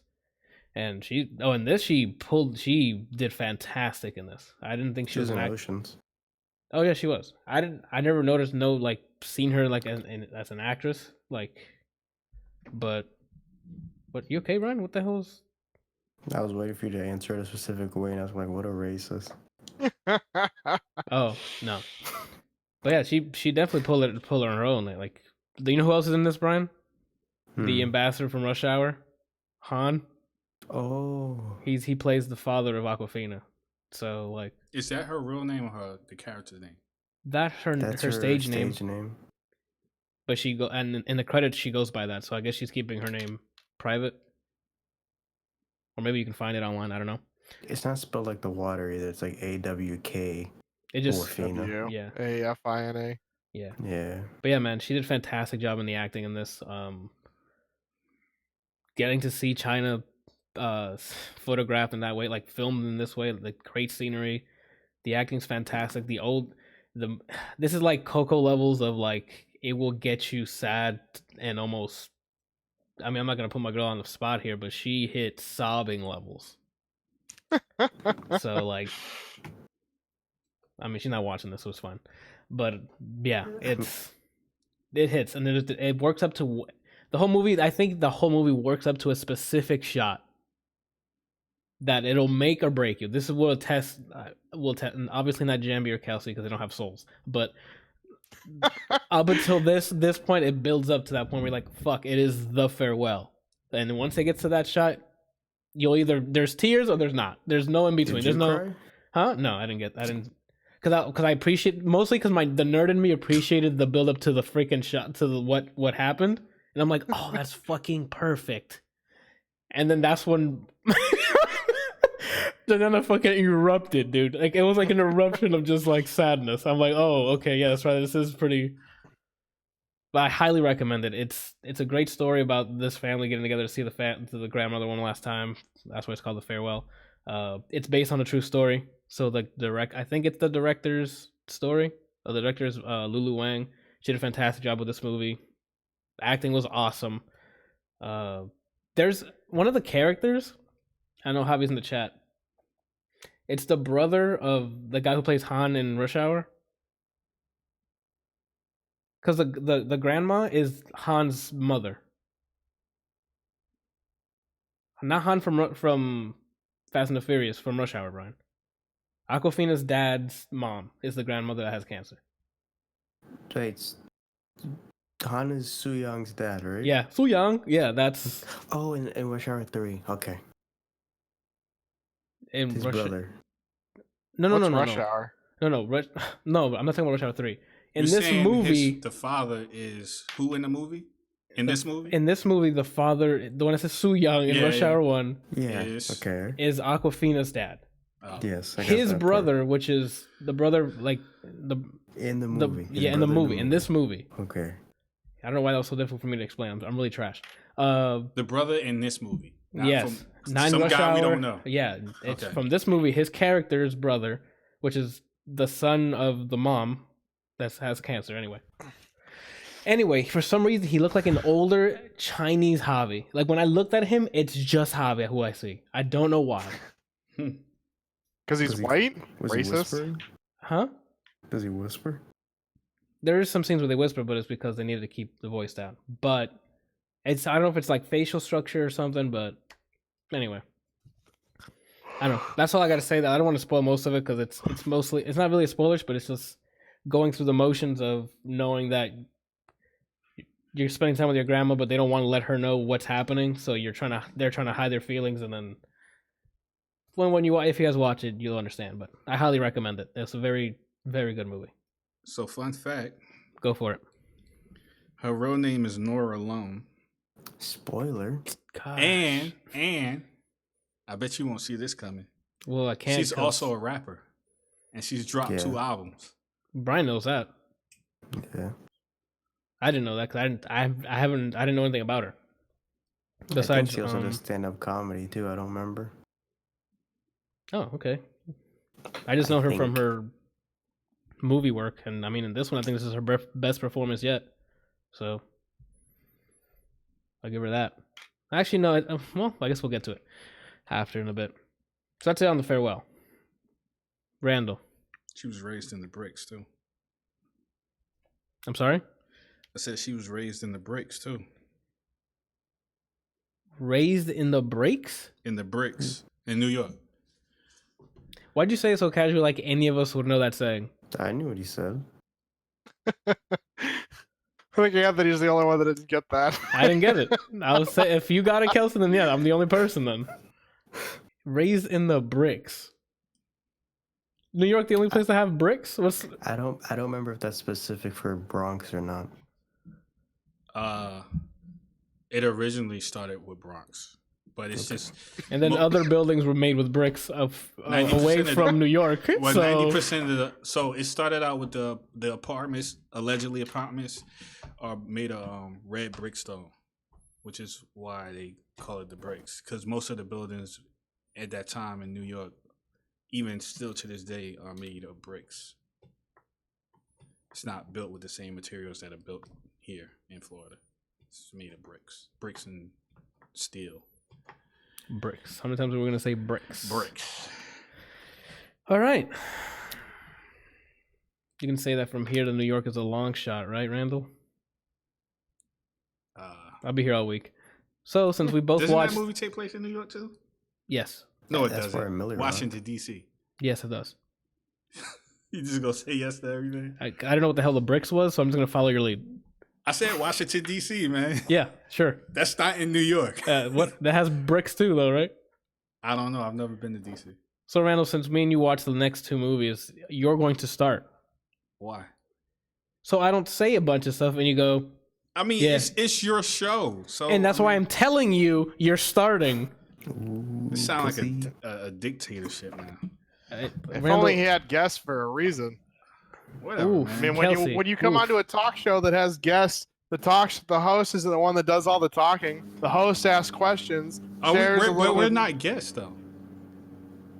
Technically, we are. Yes, you It's are. We the did. ADLR Podcast. Yeah, you are recurring guests. Okay. I mean, it's no different than that dude that sits on with Conan every night. That's true. I forgot his name. I know who you're talking about. Yeah, I can't think of his name, but they're like they've been friends forever, and he just, he's there for a majority of his shows, and he like either starts at the beginning or finishes it off, or just kind of sits there with him, and they chat while they're bringing out whatever next guest is. Norm McDonald? No, that's someone else. Because he'd randomly just show up to Conan. That's Norm. That's what he does. Yeah, but even then, like you have guests that come on, even if they're reoccurring guests. the host asks questions and then the guest responds. That's the way a talk show works. You guys remember every time you say talk show, it reminds me of Craig Ferguson. It makes me sad his show's not on anymore. I love Craig Ferguson. Same. That dude was witty as fuck. And he flirted with everybody. Yeah. There were so many women on his show that were like, I'm getting a piece of that. Yeah, every time, dude. I watched the compilations for all the people I liked, and Kristen Bell was like there was like a 3-hour video because she was one of his closest friends, her and yeah, they were actually friends. and then Jackie from that 70s show, Mila Kunis. Yeah. And then I just watched that whole last month, and then I got to the last episode and I was like, yo, I feel empty. Yeah, I'm telling you, dude. I watched the last show of it live. I remember that night. It was in my apartment, and I still had work the next day, but I'm like, I'm staying up. It's the last show. And then I'm like, oh, it's over. And of course he had Drew Carey. Is it Drew Carey? Yeah. But that Kristen Bell was there for the last one because she was pregnant.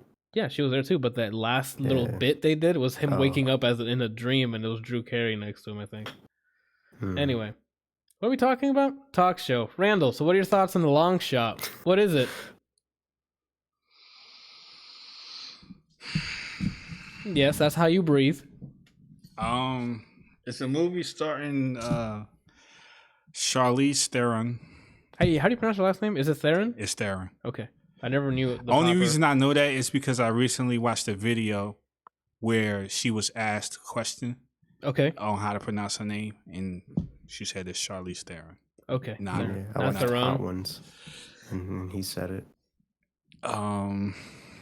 What's the name of that other dude? Seth Rogen. Tim. Yeah, Seth Rogen. Oh, it's this movie. Continue. Oh no, I mean if you got something to say about it, go ahead. Go for it. Randall, No. any moment he possibly can to just give the fucking It mic to sounded like he somebody had else. something to say. Go. No, I just remembered Does what Seth it was. Rogen play himself in this one too? Yes and no, actually. He does have the same style of Wasn't asking comedy, you. but Oh, shit. no, it's I true. feel like this is True. hostile. No, he's absolutely right, and I thank you for correcting me. Randall, I was gonna go get some cookies. you'll get this cookie. Oh shit, Janiana is watching. Oh, you in trouble. She heard, she would have responded. I guess to me he was Seth Rogen. You disagree? No, me? Yes, I agree. He was Seth Rogen, but not, Oh. but he had pretty good moment. Like there's scenes where he's actually acting. Like not actually acting. That was that was rough. I mean, like he had like a dramatic side because usually he's always the comedic relief. That's a good comment that you made, but that's something we should talk about after this. Okay. So basically, the movie is about those two. They're the two main characters, and Charlize's character is into politics, and Seth Rogen's character is a journalist. Yes. They have history. They grew up together. She babysat him when they were younger, and of course, he had a crush on her. The only difference than any other typical movie that has this element in a movie is he actually made a move. And he got like a positive response. Unfortunately, at the time, she had a boyfriend who was also there while she was babysitting him. So she just pretty much went with the flow of things. Like, it was an awkward moment for him. He leaned in, he kissed her, she kissed him back. But when he kissed her, he also got aroused. And it was very visible. So Hold on, I hate to cut you off, but Janiana has a correction for you. She's not into politics. She's the Secretary of State. You move on now. Where is she writing this? Mixer. Oh, because your chat's not showing. that doesn't make my comment like invalid. It's because you kind of downplayed what she is. Into politics is different than being the Secretary of State. She's still in politics. You're right. Go ahead, man. Just hey, I'm not. Oh my god! Why is people always trying to correct people? Anyway, Because when you all need to be correct. Sometimes it's whatever. I'm not gonna argue with what you was I saying? why someone wants to be wrong, Randall. What? You got aroused. Oh yeah. So she saw it, and Oh, you shouldn't tell him that. That's part of because the that's joke. Let him, that's not the main part of the story. But that's still a joke that can land funny, like when it happens. Well, visually, when you see it, it still be funny. Okay, you're right. So she was like, "It's okay," and the boyfriend comes in, he makes a joke out of it, and that's their history. Fast forward to the future, and now she's like Anthony said, or his girlfriend just so noted that she's the Secretary of Defense. Secretary of State. I'm sorry, of State. You can tell I'm not into politics. She's the Secretary of State. Fuck's sake. She wants I to. was waiting for him to say it again, and he's like, "Yeah, she's the quarterback for the." I really wanted him to like start flipping it and be like where he goes, the Secretary of State, Secretary of Defense, Randall, and then just keep flipping it back and forth. Yeah, so she defends the secretaries. Randall, we don't need the play-by-play what happens in the movie. Just See, this is the problem. You asked me to do this, and then when I explain myself, What is it about? I'm the giving too synopsis? much information. Exactly. And that's In why other words, you want me to talk like you, which I can't. So that's why you should do the talking, and I should interject if I have something to say. No, I'm the host, so now I'm guiding for time. So I see that you're not doing it correctly, so I'm telling you to cut it short. Oh, he's gonna peel your whole wall. Yeah, look, I'm waiting for him to just like tear it down. You good? I just needed to do that to channel my anger into something else. Gotcha. That's healthy. Yeah. The movie's funny. You should watch it. There you go. Oh my god, dude. I don't know what you want me. That's how I explain things. What did you like about it that would make you recommend it? What type of humor is it, Randall? Did you like Charlize Theron's acting? Did you like Seth Rogen's acting? The writing, cinematography? All these things can be said without giving a play-by-play. I'm gonna go with a simpler question. Oh my god, Bryant, what did you say? What did I like about the movie? Or Yeah, what did you like about it that would make you recommend it? Well, first and foremost, Charlize is in it. So Okay, you a huge that's fair fan of enough. Charlize? Huh? Are you a huge fan of Charlize? Yes, Now, is this an acting I'm a performance major fan of or an attraction? both. Okay. I think she's very He's amazing in Aeon Flux. So I think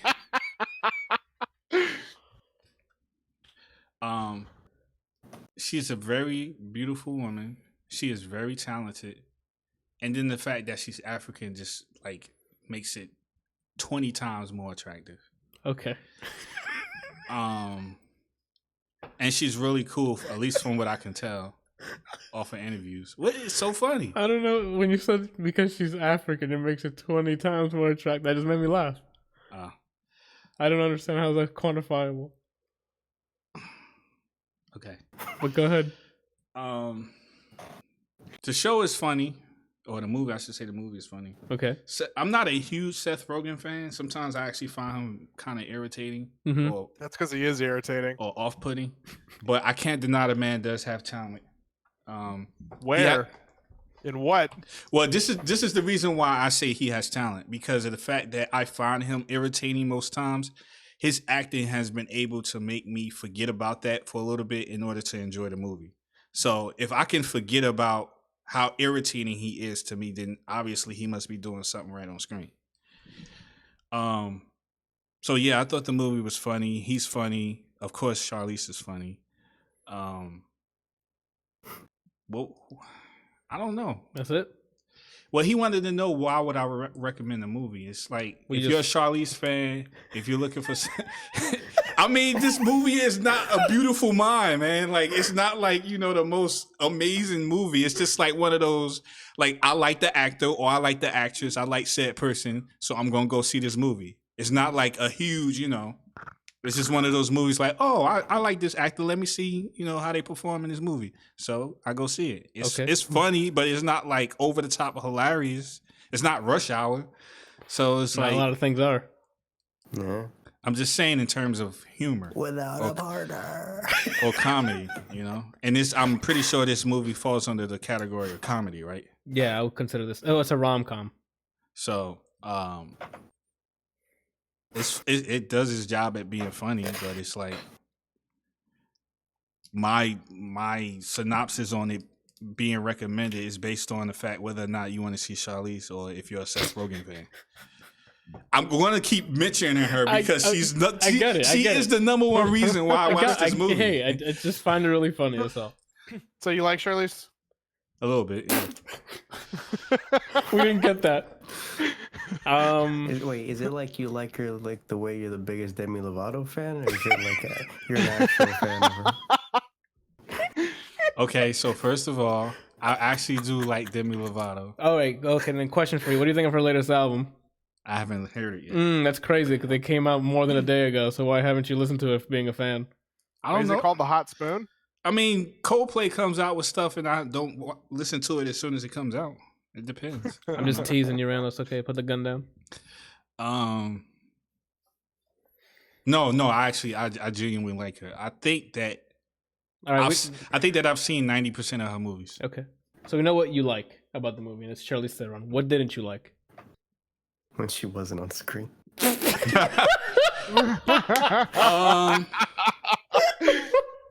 To be honest with you, there wasn't really anything I didn't like about the movie. I thought the story was really relatable. I thought it was funny. It had my attention the entire time. At no time did I ever feel like I was bored. Okay. But the situation, well, I'm gonna just say like the situation was I don't know. It seemed a little You know. unrealistic. Gotcha. Well, I mean, a lot of it's movie magic, so like that, you know. What was I gonna say? My gripe is basically that it's a rom-com. Like the rom-com part of it is you can call the movie as soon as you finish the first 5 minutes what's gonna happen. There's no surprises there. They didn't try anything different from that formula. But what I really liked was the comedy. They had great delivery, funny cuts to different things, funny scenarios. And that's about it. The rom-com part was standard, like the beat by beat. You know what's gonna happen in terms of like the overarching rom-com thing. Oh, here's this person, they get smashed together, they start doing something, our relationship starts, the breakup, and then the come back together at the end, happily ever after. That's every rom-com. Spoilers. That's every rom-com. Every single one of them. Just about. I mean, if I'm wrong, let me know. I've seen enough rom-coms to know that's the beat. What about that one? But the comedy was on there, and their delivery was great. Seth Rogen did great with the delivery, and his friend in the movie, hilarious. I forgot his name. I don't know the actor's name. Seth Rogen's character's like, You don't know best who that friend? is? Huh? You don't know who that is? Well, I don't know his name. I know it's Ice Cube's kid, but Yeah. I don't know his name. Was it like I don't know his name either. Warm Cube? It's like Wow. something with an R, I think. Robert Cube? I mean, you have Okay. the thing right there. I'm pretty sure you could just click on it and find out. Frosty Cube? Okay. Yeah. This is why I didn't bother telling Randall, but you had to push me. See what happens? I don't Push know. a cube? I don't know. Push a T. No, push a cube. All right, so are you finished telling the synopsis of the story? We did Ice the Cube? synopsis. Now we're telling what we did and didn't like. Are you still going? No, that's about it. I don't think I didn't really. It's not a detriment because I'm like, oh, it's the same rom-com stuff. I wasn't expecting anything different. So on that part, it was just standard. And then the comedy was really funny. So I recommend watching it. It's definitely hilarious. All right, so I got a question Okay. for everybody here. Even all the animals on the bottom right here. Sure, why not? All right. At what point do you think it's okay? So, where do you think the line is drawn between being an actor, a good actor, and having screen presence? And I'll tell you what I mean by this. And I know I'm picking the top of the list when I say this, but I swear to God, if you say Gary Will Smith. Oldman Okay. is an exceptional actor. We Yes. could all Amazing. agree on this, right? Yeah, He's I an agree. amazing actor. I think he does very well, yes. Okay. Arnold Schwarzenegger, I don't consider a great actor, but he has great screen presence. I don't agree with it. What do you mean screen? Explain what you mean by screen presence, because The reason why people go see Arnold Schwarzenegger movies is because he's in it, because he has great screen presence. He doesn't like push the boundaries as far as acting. It's like, oh, he conveys this feeling of sorrow or happiness or blah blah. Most of his characters that he play are who he is in real life. I don't think that's a don't good know. example for myself because I don't think I've ever went to go see a movie because Arnold Schwarzenegger was in it. Well, you're just one person. We're That's what talking I'm about saying. the It masses. doesn't Look, like. have you ever seen before him a cop who also taught kindergarten? I'm sorry, dude. Even in that, I still feel like he was still Arnold Schwarzenegger. But I get what you're saying. There was a little extra I'm acting kidding. in that, but I still think he was still Arnold Schwarzenegger. But my question is like, what do you think about that? Like, I feel like there are a lot of actors in Hollywood who not necessarily. I'm not going to say they don't have the talent because who am I to say they don't have the talent? Obviously they do if they're getting picked to be in movies. But I feel like there are more people, or there are some people who have this. Clearly, they have talent, and then there are some people who are just because their personality is appealing in the way they carry themselves. They are able to be put into movies, and people will go watch those movies. I give you another example. Yeah, because I'm not following any of this. Do you stuff. think Vin Diesel is an amazing actor? No. But yet people always go see movies with him in it. Yet he still has movies. He just happens to be in it, but I'm not going to go see it because. But of Vin Diesel. It's not that he happens to be in it. Most times he is the main character. He's the leading character. And Fast and the Furious, he's the main character. But boy, do I not give a shit when he's on screen. Yeah, but you keep talking about you're one person. The majority of people. The movie that's not. If that's the case, then how the movies he's in making money? Because all of it's CG for the most part, so we don't have to worry about looking at him. There's action sequences happening. When he's in there, he's not doing anything but action stuff. He is still getting casted and making money. Brian's so fed up with this. He's like, fuck it, I'm out. And Janana said that's usually action shit. Yeah, like it's not him delivering lines that make you want to throw Academy Awards at him. That's what I mean by screen presence. But he's not giving screen. Like, who cares? Screen presence to me is like the character they're playing demands the attention. Joker, when he's on screen, that's screen presence. You don't want to get your eyes off him because he'll do something. Jim Carrey and yeah, Sonic. like, I haven't seen that yet, but Jim Carrey is just a great actor. He is a great actor, but he also has a lot of screen presence. I will agree with that. Like, but I'm just saying that I think there is there is two different categories. I think there's guys who are very talented who can obviously play multiple roles, multiple characters based on their skill. And I think there are people who, if you just throw them into a movie, people will go watch that movie because their appearance or the way they carry themselves. What do you mean they carry themselves? What are you talking about? Because you know how a lot. Okay, I give you a perfect example, and I'm not saying that this dude isn't talented, but I give you an example. I think I might have even heard Bryant say this one time. Go for it. But you know how some people say that Will Smith is Will Smith in every movie? No, we don't say that. That's defined in the Bible at this point. What? It's defined in the Bible at this point. That's all when he gets on the screen, it's Will Smith being. So you're agreeing with me?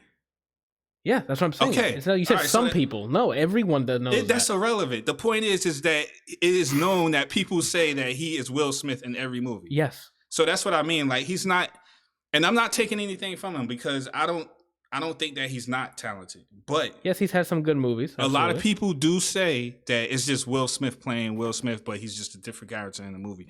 I feel like that's a person who has screen presence where people are going to these movies because Will Smith's in it. And you're using the wrong word. Screen presence is he's marketable, is what you're saying, not screen presence. I think instead of screen presence, you mean that they have like pull factor, like they sell tickets. Yeah, they're marketable. That's not screen presence. Screen presence is how the character is on screen, not the person playing him. I think Will Smith is definitely marketable because that man's still pumping out movies because he's in it. I think people go see movies. I think this answers your question. I'm not even sure. I think people go see movies with the people that have pull factor because they know what they're gonna get with these people in the movie. So, like, if you see Jason Statham, he's not gonna make you fall in love with him. He's gonna roundhouse you. Yeah, you're gonna see him throw freaking leg kicks everywhere.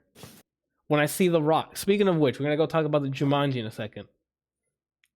Him being in the first Jumanji, I watched it. Turned out to be great. It was hilarious. Hato Hideki, just get out. Like, what? Technically has screen presence because he has the most screen time. Sure. He's present in the screen. Yeah, he's present in the screen. Cool. If that's what you're basing that definition off, then absolutely, Randall. Will Smith has screen presence. Nah. The character they're playing needs to have. If I see Will Smith, if I believe, no, that's Will Smith. Being Will Smith, you don't have screen presence. You got me seated. He's marketable. I think you're giving a very biased answer, though. The Rock is marketable. John Cena at one time was marketable. I think it's just the word. The screen presence doesn't fit your question. I think that's exactly because that goes having the good talent of acting, you get screen presence. It doesn't go the other way around. Yeah, I think maybe what you meant, and you can correct me, is just. What do you think about great actors like Gary Oldman versus actors that just get people to watch the movie because they're in it? But I don't think that's necessarily screen presence. I think that's just like they have pull factor. I don't know. That's I don't. It's that you keep using screen interpreted presence, and I don't think that's what you're All right, meaning. so I looked up the definition of screen presence, Uh-huh. and it says I swear, if you give me the freaking most time on screen. no.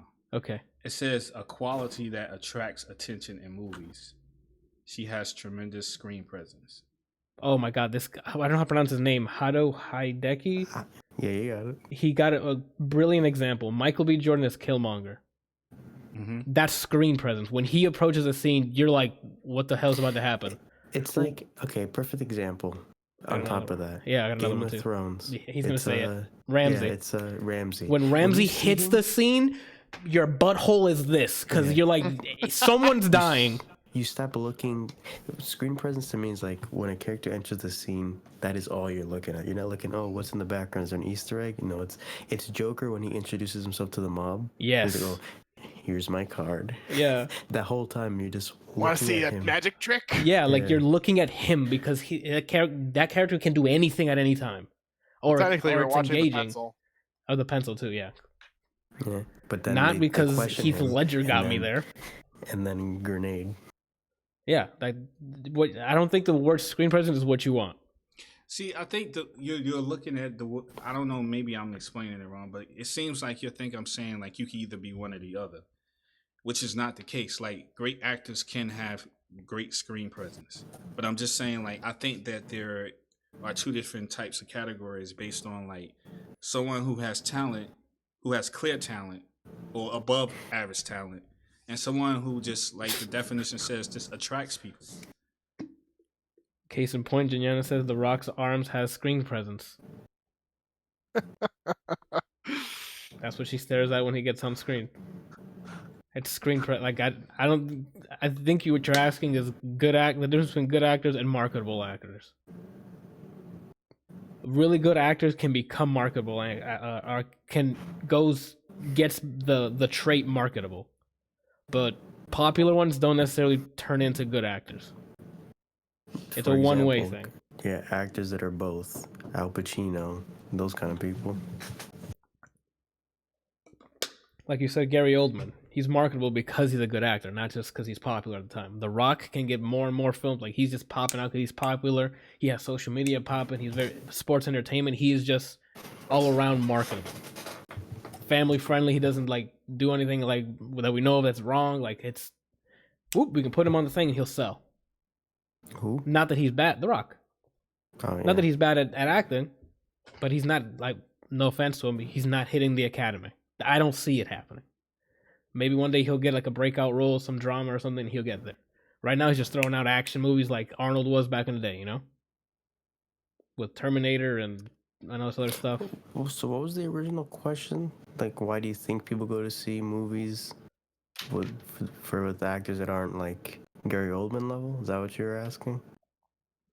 No, I was asking where do you think the line is drawn between those who are who have clear acting talent versus those who just have screen presence.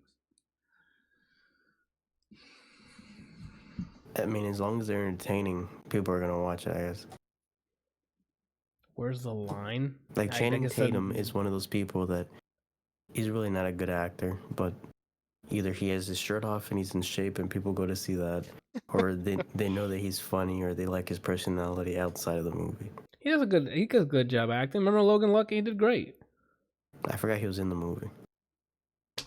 So my like the reason why I asked that because my question was leading to was like if you have somebody who is not as talented as some of the notable actors that we mentioned, Okay. can you say that they're actors? Yes. Acting is Okay. not I act all the time. When I make a stupid voice or something, that's acting.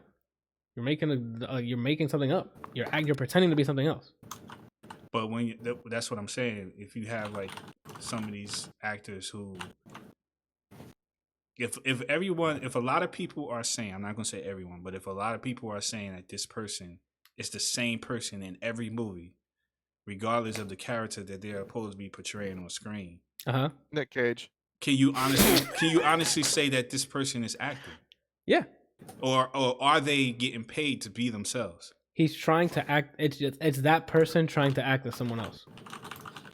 So yes, it's still Will Smith being something else, and that's his version of being that. But it's his version of doing it. We can tell his. But I'm not talking about from his point of view. I'm talking about as a viewer, as the viewers. Yeah, that's what I'm telling you from my point of view. It's him trying to be. Even though this. you still, to you, he's still him. Mm-hmm. You still consider it acting. Yep. It's still acting. Because they play that character well, even though it's the same character.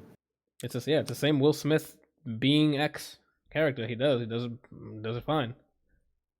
It's like Jason Bateman. He's literally the same guy in every movie. Mm-hmm. But he does it well. He has that character down to. I think that's what I'm saying. Like, do you think that's a character? Or do you really think, or do you actually think that's how he is? It could be that, and then he's just playing himself. That character is the same as him. So that's what. Oh, so now it's typecasting. Do you think that's if you're being you? Yeah. If you're playing yourself, then is that really acting? Yeah, because you'll still do actions in the movie that you wouldn't do in real life. You just have the same tendencies as someone like yourself. Like we can make a movie that's mostly you, Randall, but you're a killer.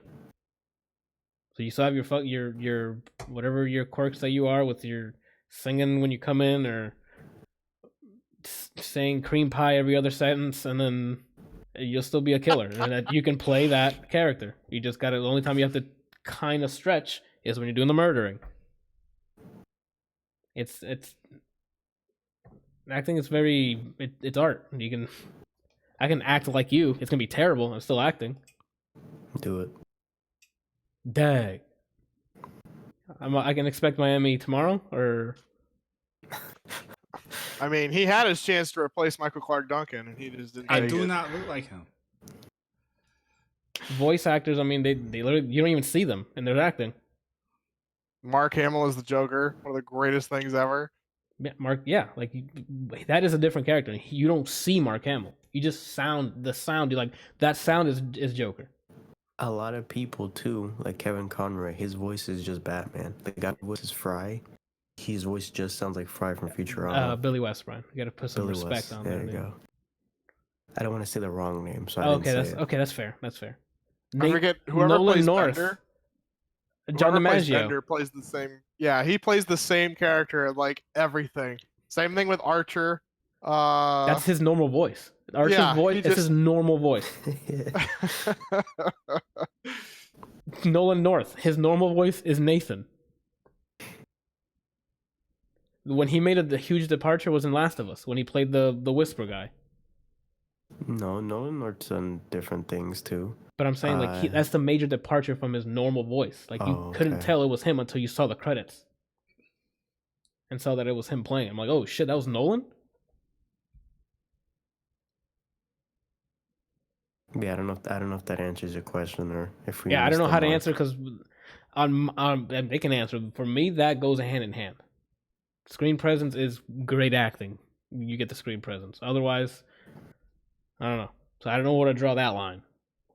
Yeah, I mean, the only thing I can say is even though, let's say, you're just being yourself, but in a movie, you still have to sell yourself as the character. Like, it still has to land, if that makes sense. Because a lot of people even... So let's say you're not playing a character.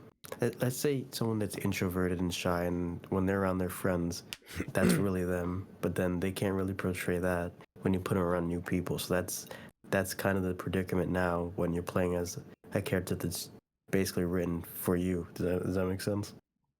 Mm-hmm. It's just what qualifies you as you doing a good job is skewed as compared to like someone who does a different role in each movie and show and things like that.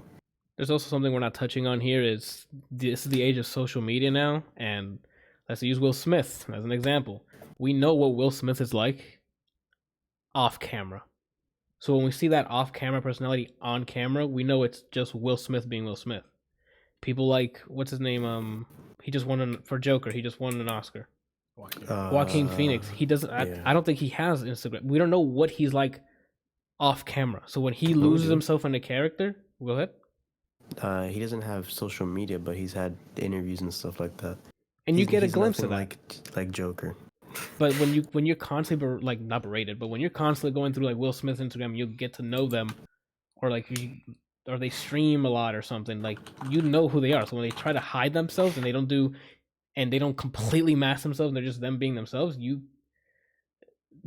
it's like you're just watching them do their thing. Jenny in the chat says, but you can say social media is a form of acting. Yeah, most people when the camera turns on, they either hypen up their personalities or they completely turn to someone else. That definitely happens. So like people like what's his name, Jake Gyllenhaal. I don't think he has social media. If I didn't see his interviews with Ryan Reynolds, I would have no idea what he. But those things are fucking hilarious. So that's funny to watch. If I didn't see those, I'd be like, yo, I don't know what type of person he is off camera. So like watching Nightcrawler, you like is maybe that closer to what he's like, or maybe in Life, because remember he was in Life. He did a great job there. He has Twitter. I know that much. Oh, okay. But that's all I know. Like if I have a really good understanding of who you are off camera, when you're trying to hide yourself and be somebody else, that's even a harder thing to do. That's why a lot of the like prestigious actors don't have any of that social media stuff, because you put yourself you're out there, and then now when you're trying to mask yourself to be somebody else, it's an uphill battle. And from me watching, which I guess helped me, like speaking like the farewell when I saw Awkwafina, I didn't know anything about her, but she did fantastic in that. She did great in Jumanji when we get to it. Like I don't know anything about her besides the movies I've seen her in it. So I mean, it's also I guess my fault as well, because I'm over there seeing what's on the internet, but that makes them more marketable. Because look how many Instagram followers and TikTok followers Kevin Hart has, and bless you, and The Rock has. Okay. That's an easy way to be like, look how many seats I can fill. So at that point, you're marketable. You don't have screen presence. That makes sense. That's on Tuesdays. Now that's what I was just trying. I'm trying to get on the same page you are. I don't think that's the same thing what you're trying to ask us. Okay. What was your answer, Kelsey? He's just chilling. He has no idea what's happening. Look at him. He's probably My listening to Tame answer? Impala right Yeah. now, dude. So what? What was the question? Oh my god.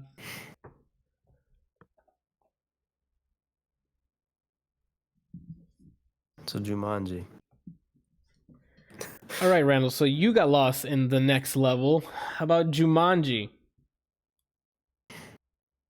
It was alright.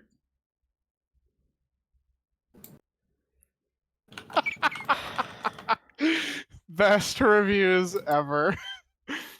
That's it? That's all you got? I think Kevin Hart did a good job at portraying Danny Glover. Yes, I agree. 100%. The Rock's in this one with Kevin Hart. Yeah, this is the second movie, and they're in both. Does he just shit on his height the entire time? Because that's what he does in real life, and it's fucking hilarious. It's all right. So let's back up. So you haven't seen the first one yet? No. Not with the Rock, no. Okay, so I guess backstory for the first one. They find a video game. You know how in Jumanji with Robin Williams, the game came out and it was in the real world? Well, they flipped it, and now the people who try to play it are inside the game. Okay. So these 4 kids get trapped in Jumanji. This is Jumanji 1, so I guess not really spoilers. If you haven't seen it, go watch it. Yes, they jump in, and then their character avatars are The Rock, Kevin Hart, Jack Black, and Karen Jillian. Did you get Jillian. Sorry, I thought it was a G.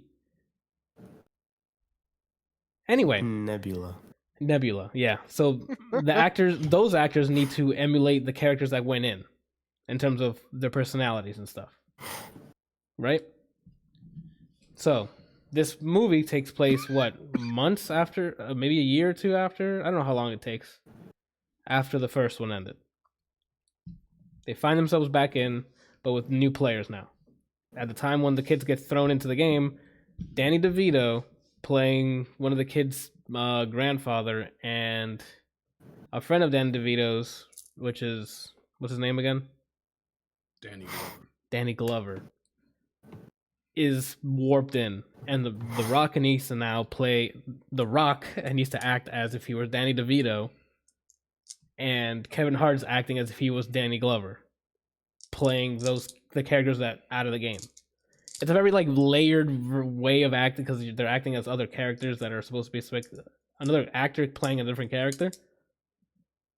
But anyway, so that's the synopsis. They get back into the game. They have to figure the way back out again. It's a different mission this time. It's not the same as the first one, which thank God, because that would have been really stupid. And the character swap. That's also the difference. In the first one, certain characters got The Rock and whatever, and they played as that actor. But since there's 2 new people, and not everybody joined in because it's like a 4-player, 5 or 6-player, whatever the case is, now the actors in the game need to play as different characters from the outside. And I think they've all did a fantastic job doing that. And I don't say this often because I always shit on him. Yes. But wow. Jack Black? Yes. Phenomenal job in the first one. And then they're like, all right, so we're just going to give you a radically different character. You cool with that? No problem. And then something in the middle of the story flips the thing upside down, and he's like, no problem, I can do that too. Jack Black did fantastic in this. Kevin Hart, like he said, with Danny Glover's character, fantastic. It's like if you were watching like Danny Glover as an avatar, like in the game. And same with Danny DeVito's kid. The Rock did great as playing as Danny DeVito. Yeah, so I started blasting. He says it? No, he doesn't. I wish. The entire time I was like, yo, if he says this line, I'm gonna backflip. I didn't break my spine, so I didn't backflip. Speaking of blasting, I forgot to add the Spawn trailer. Oh, you did. Oh well. I mean, we might have ruined. time. You just have to end the episode, and we'll start over next week. Nope. Don't talk about that movie. Oh, The Farewell. Yeah, I already reviewed it. So if you didn't hear it, then you're safe. They know that you where are we at? The acting. Yeah, the plot was, I don't know. It was pretty straightforward. Like, it wasn't anything that there was one part that kind of threw a curveball, but they didn't go anywhere with it. Or they didn't do a lot of creative stuff with the issue. Yeah, I guess it's spoilers. No, I'll let you guys watch it. I was hoping a plot twist from the beginning of the movie, and it didn't turn out to be the plot twist. And I'm like, oh, okay. I guess they played it safe. I was hoping they did it to further delve into a character's, like, into a character. Like, a lot of it's very straight, by the beat adventure with some love interest in the middle, and then this is one of those, the comedy and the action sequences were fantastic. Action sequences and the comedy were the next level, if you will, from the first one. There's a car chase scene that was really awesome to watch, and then there's a bridge scene that I'm like, dope, just straight dope. And just like in the first one, all the characters have their special abilities and stuff, and you start seeing, I think, one new character, and then you can see enemies stuff. Like, it's like going through a linear adventure game, you know, with some really good laughs. There's some really funny parts, and I tip my hat off to the actors inside, The Rock, Jack Black especially, because all this shit I talk about him, and then he comes and makes these 2 Jumanji movies, and he's like, look what I can do, and I'm like, you're fucking right. I started watching interviews and stuff of him just outside of movies. I like him like that. I just don't think I like when he's playing roles like it's static roles when he's just like yelling. School of Rock, or Kung Fu Panda. Just no. I think you'll like him in I really like him in Jumanji, and then Jumanji Next Level. He one of those things where he like made me eat my words, dude. Like, he's just one of the highlights. You guys like him in Tropic Thunder? Yeah, and I don't remember him. I do. He was really funny in that too. He was just kind of a side character. He wasn't really the main one. Focus. Yeah, but he was. The only time he was on screen was when he was on cocaine, high as fuck on coke. Yeah. The only people I remember are the Booty Sweat guy. Or the only key parts of the movie I remember is Booty Sweat, Tom Cruise being fat and bald, and then Robert Downey Jr. doing blackface and nobody cared. He apparently did the commentary and the interview and things at the end of the movie, like on the disc in that character, because in the movie he states that he doesn't He get stayed out in of character. Got it. Yeah, until after the movie's done. And so anything that has to do with Robert Downey Jr.'s character in that movie, aside from that weird priest sex scene with him and whoever the other guy was, Yeah, he stays in character. that's pretty good. That sounds like a fun commentary track then. What was I talking about? Yes. Jumanji Next Level. Yes, go watch it. If you enjoyed the first one, it's more of the same, but was like remixed in a way, in a very fun and like creative way. Tobey Maguire. Tobey Maguire, yes. And then what else? I think that's it. Randall, unless you have anything to add besides you enjoyed it very much and Kevin Hart did great as Danny Glover. I didn't say I enjoyed it very much, but no, I don't have anything to add. Did you enjoy it very much? It was alright. All right. And that's all for what we got, unless you guys forgot something to put on. Do you want to talk about the Spawn thing, Brian, or no? I can sum it up in maybe 2 sentences. Go for it. Spawn, Mortal Kombat 11. Spawn trailer for MK11. They showed off gameplay. He looks cool. He has a bunch of guns, so I'll try him if I ever play MK11 again. His face mushes, the color green on him, and a bunch of guns, and I'm like, sold. Say less. Yeah. What do you think of his fatality? It's all right. I've seen worse. Like, to me, all of Joker's are garbage for his fatalities. Spawn's, I mean, it's cool. I didn't think they had fatalities in Smash. Anthony would know because he's always playing Joker. So. All right. Yeah, I'm just gonna move on. He comes out. He comes out March 17th. Oh, okay. That's pretty quick. These guys, their turnaround times are pretty good for their characters. Well, they announced them ahead of time. They had like a month for each character when they announced the pass. Oh, they announced it before this trailer? Yeah, we already knew everyone in the season pass. Oh, my fault. Like I'm out of the loop. Unlike, other people like Dragon Ball fighters who know they want to sell you another Goku, but they don't. You can't know that yet, with the exception of this one. When they announce their season pass, they do a trailer, they show everyone, and then they usually give ETAs for when the character is going to be available. Oh, the right way, like a roadmap. I feel like Dragon Ball should just do one of those. Who's that Pokemon? Just see which version of Goku it is. I would not be against that. I would definitely love to see that. Something I forgot. I don't remember if I mentioned Delirium. Path of Exile's new league drops this Friday. Ooh. It looks really awesome, and I probably will end up playing it at least for a little bit. Okay, so you'll have an update for us. Mm-hmm. One more thing, Hades has an update that they dropped today. They added a new weapon. It's Knuckles. I want to play it again. Speaking of updates, Rainbow Six Siege got an update, and so did Call of Duty Modern Warfare. Battle Royale is in Modern Warfare, and Rainbow Six started their year 5 season 1. Yep. With 2 new characters. I don't know that much. I don't know any information on the new characters. I just there's 2 new characters and then a bunch of bug fixes. Do you want me to explain it or just say that they're new characters? Just the new characters that they've changed would be great because we got to move it along. New characters are one of them. His name is Yana. I think she's European. I don't remember where. She's been to space. That's part of her lore. Her gadget is a decoy of herself, like a hologram that you can move around. You can't shoot, obviously, because it's a fake. So it's basically like if you were a drone. That's awesome. Pretty cool.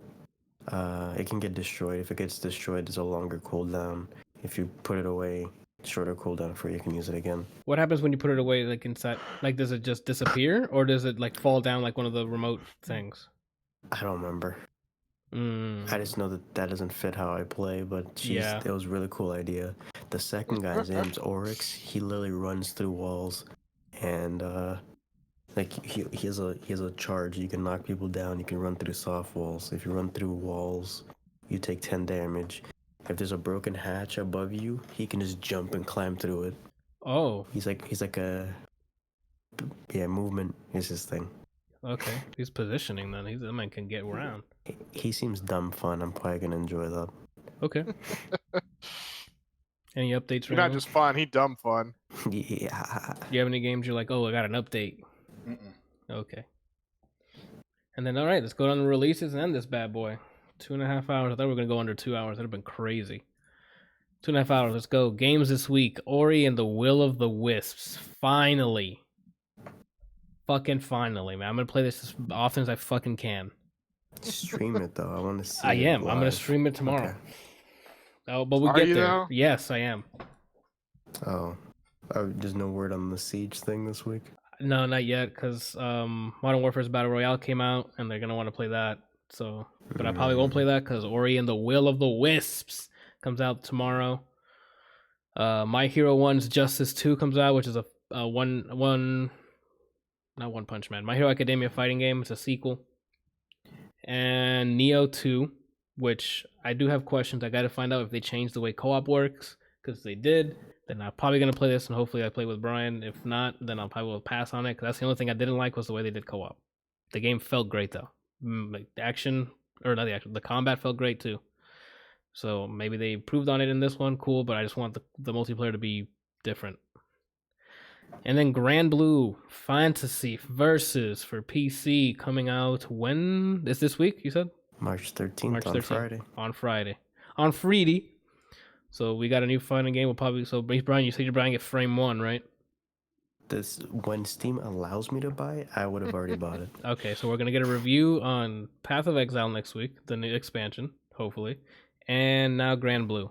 And depending on how much I play this, probably Ori and the Will. Ori and the Will of the Wisps. Hopefully I can just run through this game, dude. Oh, I'll hold can't off wait. I'll hold off on the story. And this is how you know it's a drastic action. Mhm. I'll hold off on doing the story, where all the cosmetics are tied to, until you let me know for sure you're not gonna play the story. No, but just if you're gonna buy frame 1, just find out if it's local play or do I have to buy it. That's something I need to know. Because if it's local play, I'll just parsec in and play with you. Okay. That makes sense. Um, But if I have to get a copy, then I'll see when I can get a copy. I'm trying to revamp this office space. You feel me? Damn right you are. Ooh. So yeah, ooh. And then Grand Blue. Oh, and then Janiana in the chat says, "Love Nikki got new content." So I mean, race to your well, maybe phones, she guys. was on you know? the podcast. Ooh. All right, that's for games that come out this week that I saw. Ori and the Will of the Wisp. Why did I click on that? And then 2 new movies out this week that I know that I've seen that I know about is The Hunt and Bloodshot. Speaking of Vin Diesel. I think I already asked Randall if he was gonna go watch it. I think he said maybe. Out of those 2 movies, are you gonna watch any of those 2 movies this weekend? Randall? The Hunt or Bloodshot? Both of them. Rand Dizzity Dandle.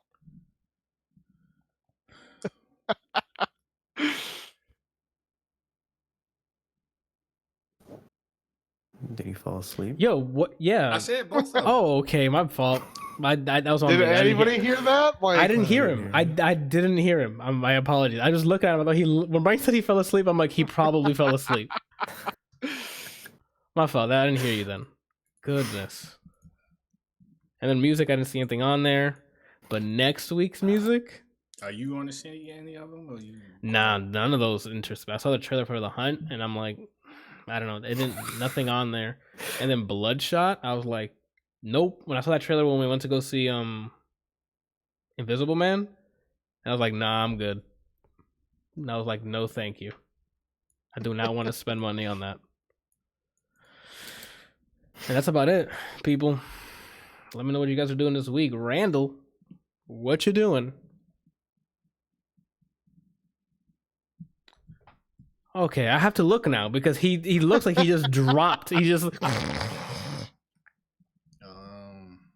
Fuck it, I'm out. yeah, he's gonna get up and leave, bro. Okay, if you're still thinking, Randall, Brian, what are you doing this week?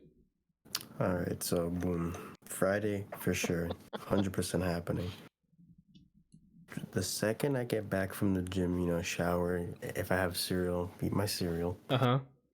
Grand Blue until I have to go to bed. That's Friday. You said, right? Yeah, Friday Okay. for sure. Sorry, I Grand didn't- Blue. Wednesday or Thursday? I don't know yet. You said Siege thing probably isn't happening. this I don't week, know so yet. Well, it might have happened, and then I remembered that Ori and the Will of the Wisps comes out tomorrow. we'll play it So on the weekend. I don't have time on the weekend, Brian. Yeah, You do. All right. You don't with that attitude. Right? Ooh. You choose not to make time on the weekend. Ooh. That's why you guys also Uh, don't come and visit me. Ooh. Oh, We don't have shit, time for well, this hour-long Yeah. discussion of how Randall's not in New York anymore, and then So yeah, Friday for sure, Grand Blue.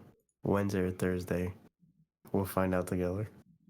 gotcha. Yeah, see, I already updated Siege today. I had a parsec into my computer, so make sure I had Modern Warfare update and stuff. So Mine's Yeah, the updating Siege while is- I'm here. yeah, the Siege is like a 60 gig update. There's a lot of fixes. You're a lot of fixes. All right, Randall, do you have what you're gonna do this week, or should I go to Kelsey? I'm not doing anything. Okay. They say watch those 2 movies. No, he said he might. He doesn't know. Randall just goes with the flow, bro. He wakes up in the morning, he's like, what am I doing? I don't know. And then he does it, Kelsey, what you doing this week? Probably gonna try. I'm gonna definitely try and finish God of War because I have to give the PlayStation back. Probably gonna play some Delirium, most likely. And then I think my neighbor is gonna come over and help me work on the car. So Oh, okay. You gonna stream that I or get some no? work done on that. Hello? Hi. You gonna stream that? Oh, I didn't hear that. Sorry. I think everyone's just listening to the Tame Impala album. Yeah, like Randall's in the back just on another fucking plane of existence, and Kelsey just looking down to see what life's about. I don't know. I'll have to ask him if he wants, if he cares if we stream it.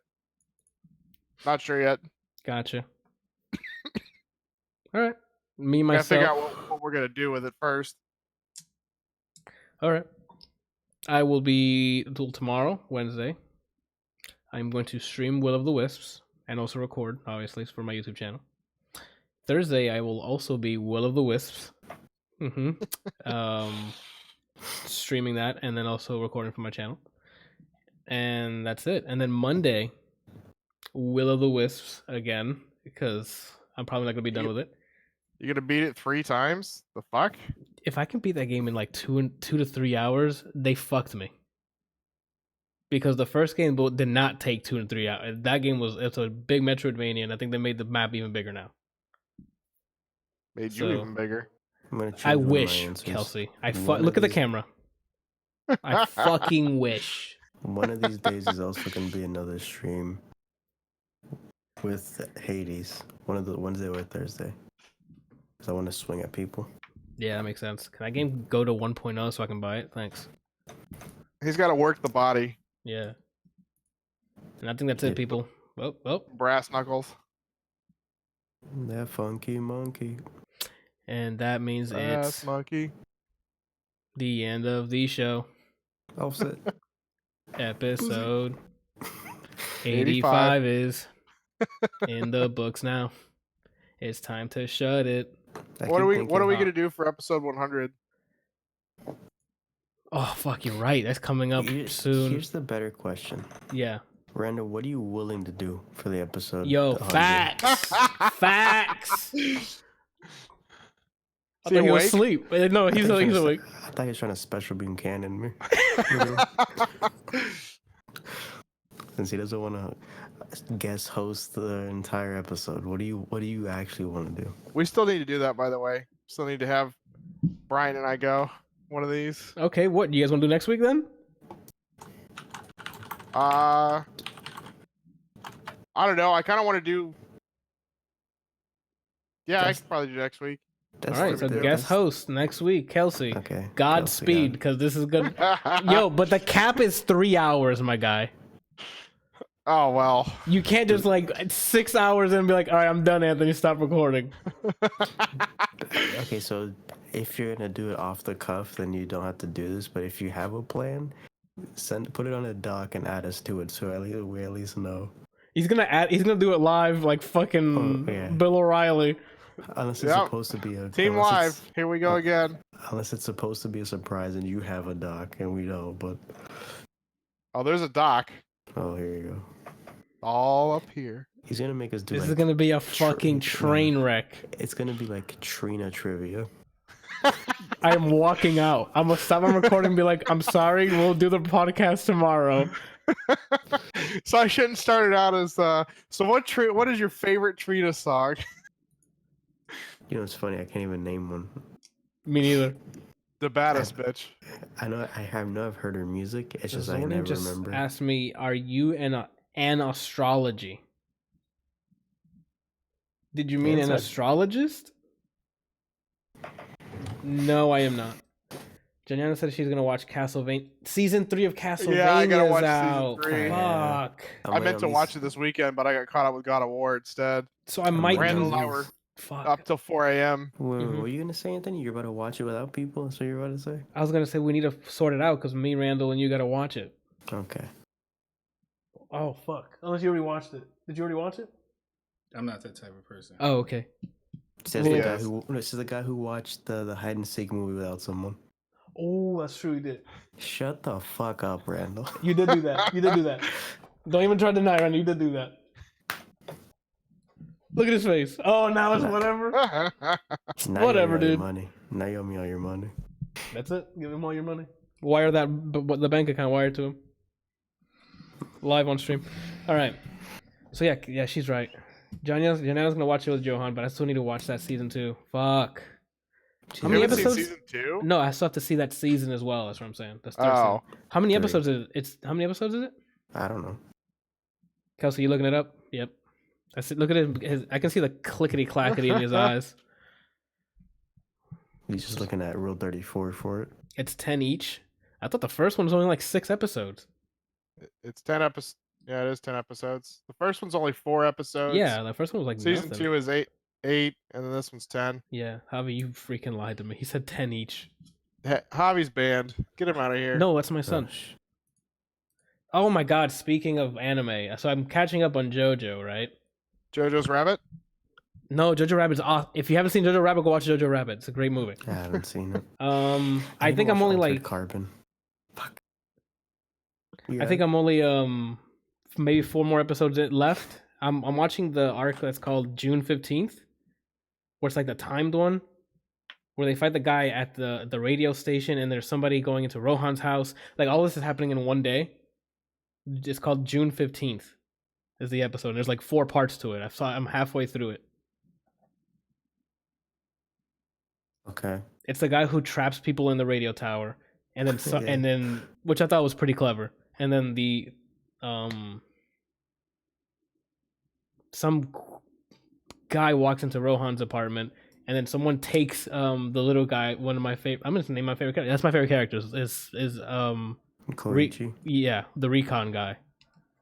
I don't know why. Maybe because he reminds me of the character in Bleach. Wait, who are The you talking about? Koichi. You You're got talking it. about Green, right? Yeah, Recon. Okay. Isn't that his name? Isn't that the same name? No, it's Echo. Recon Act. Are those Recon Act 3, Phase 3, or whatever? Oh, he renamed himself when he powered up. He's Echo now. Wait, am I dumb? Wait. You got me fucked up. All right, we're moving I on don't know. towards Yeah, dead just air. move on. But yeah, I'm enjoying it still. There's only a couple episodes left.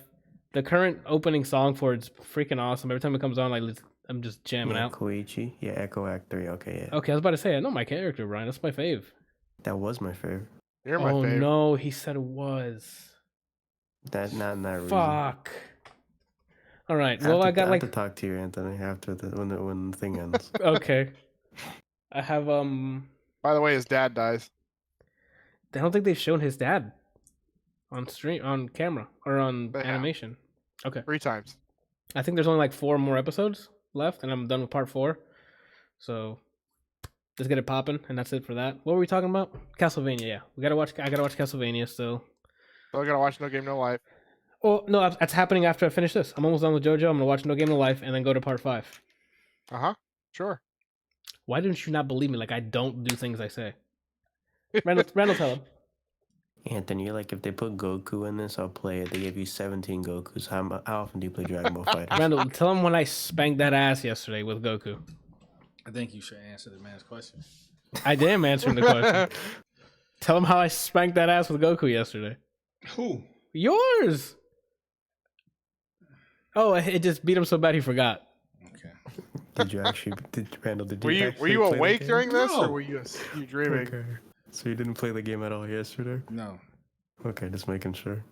See, that's acting right there, Randall. He didn't even know what was true. No, it's because I'm wiretapped. No, we knew it was true. I'm wiretapped to the police, and I'm telling them what you said so they can hear it. Got it. All right. So the sub probably calls him Recon. Oh, okay. Yeah, maybe it does. Or maybe he did power up to Echo. Cause I remember him saying, "I'm Echo," or whatever the heck it is, but in Japanese, obviously. Beach. All right. Yeah, like oh, yes. Can we talk about this fucking Stan just saying "ho" and "bitch" to random people? I forgot about all. Like, he'll just say "beach" and like attack somebody. He'd be like, "Oh, this hoe," and I'm like, "What the fuck is this?" I was gonna ask you guys if that's like a different saying in Japanese, but the subtitle just says "bitch" and "hoe" on it, and I'm like, I completely forgot to bring that up. That happened like I could have mentioned it like last episode. I completely forgot. What the hell is that? Like, that's not a. If this is an anime that came out like 20 or 30 years ago, I'm like, okay, different time. This did not come out that long ago. He needed to get it off his chest, dude. And he's like cursing these people out, and I'm like, what? Well, I mean, if Jotaro can call his mom a bitch, then I think a little green thing can call other people out. But it was not what I like. That's Beach. yeah. Like, the stand is supposed to be like a part, like like your personality or whatever. Like, it should be like a part of you. That kid does not look like a person that starts yelling "bitch" and "take this hoe," and I'm like, what is going on? But that's how he felt. At least on Tuesday. Yeah, it's time to kill the hoe, bitch. Like, I'm like, what? I thought I was hacked. I thought somebody hacked the dub and then just put some random shit. Oh my god, dude. Yo, but Koichi though, top tier. Konoichi? I thought it was Koichi. It is. He's saying something else. I pointed. Yo, Kelsey, I'm gonna behind me. suplex you to next year, dude. All right, let's end this episode already. I'm just babbling at this point. Episode 85 in the books. We are out. Thank you guys for watching. We'll be back next week. Stream tomorrow as of this recording. So Wednesday, Thursday is gonna be Ori and the Will of the Wisps. Cause fuck yeah. All right, bye.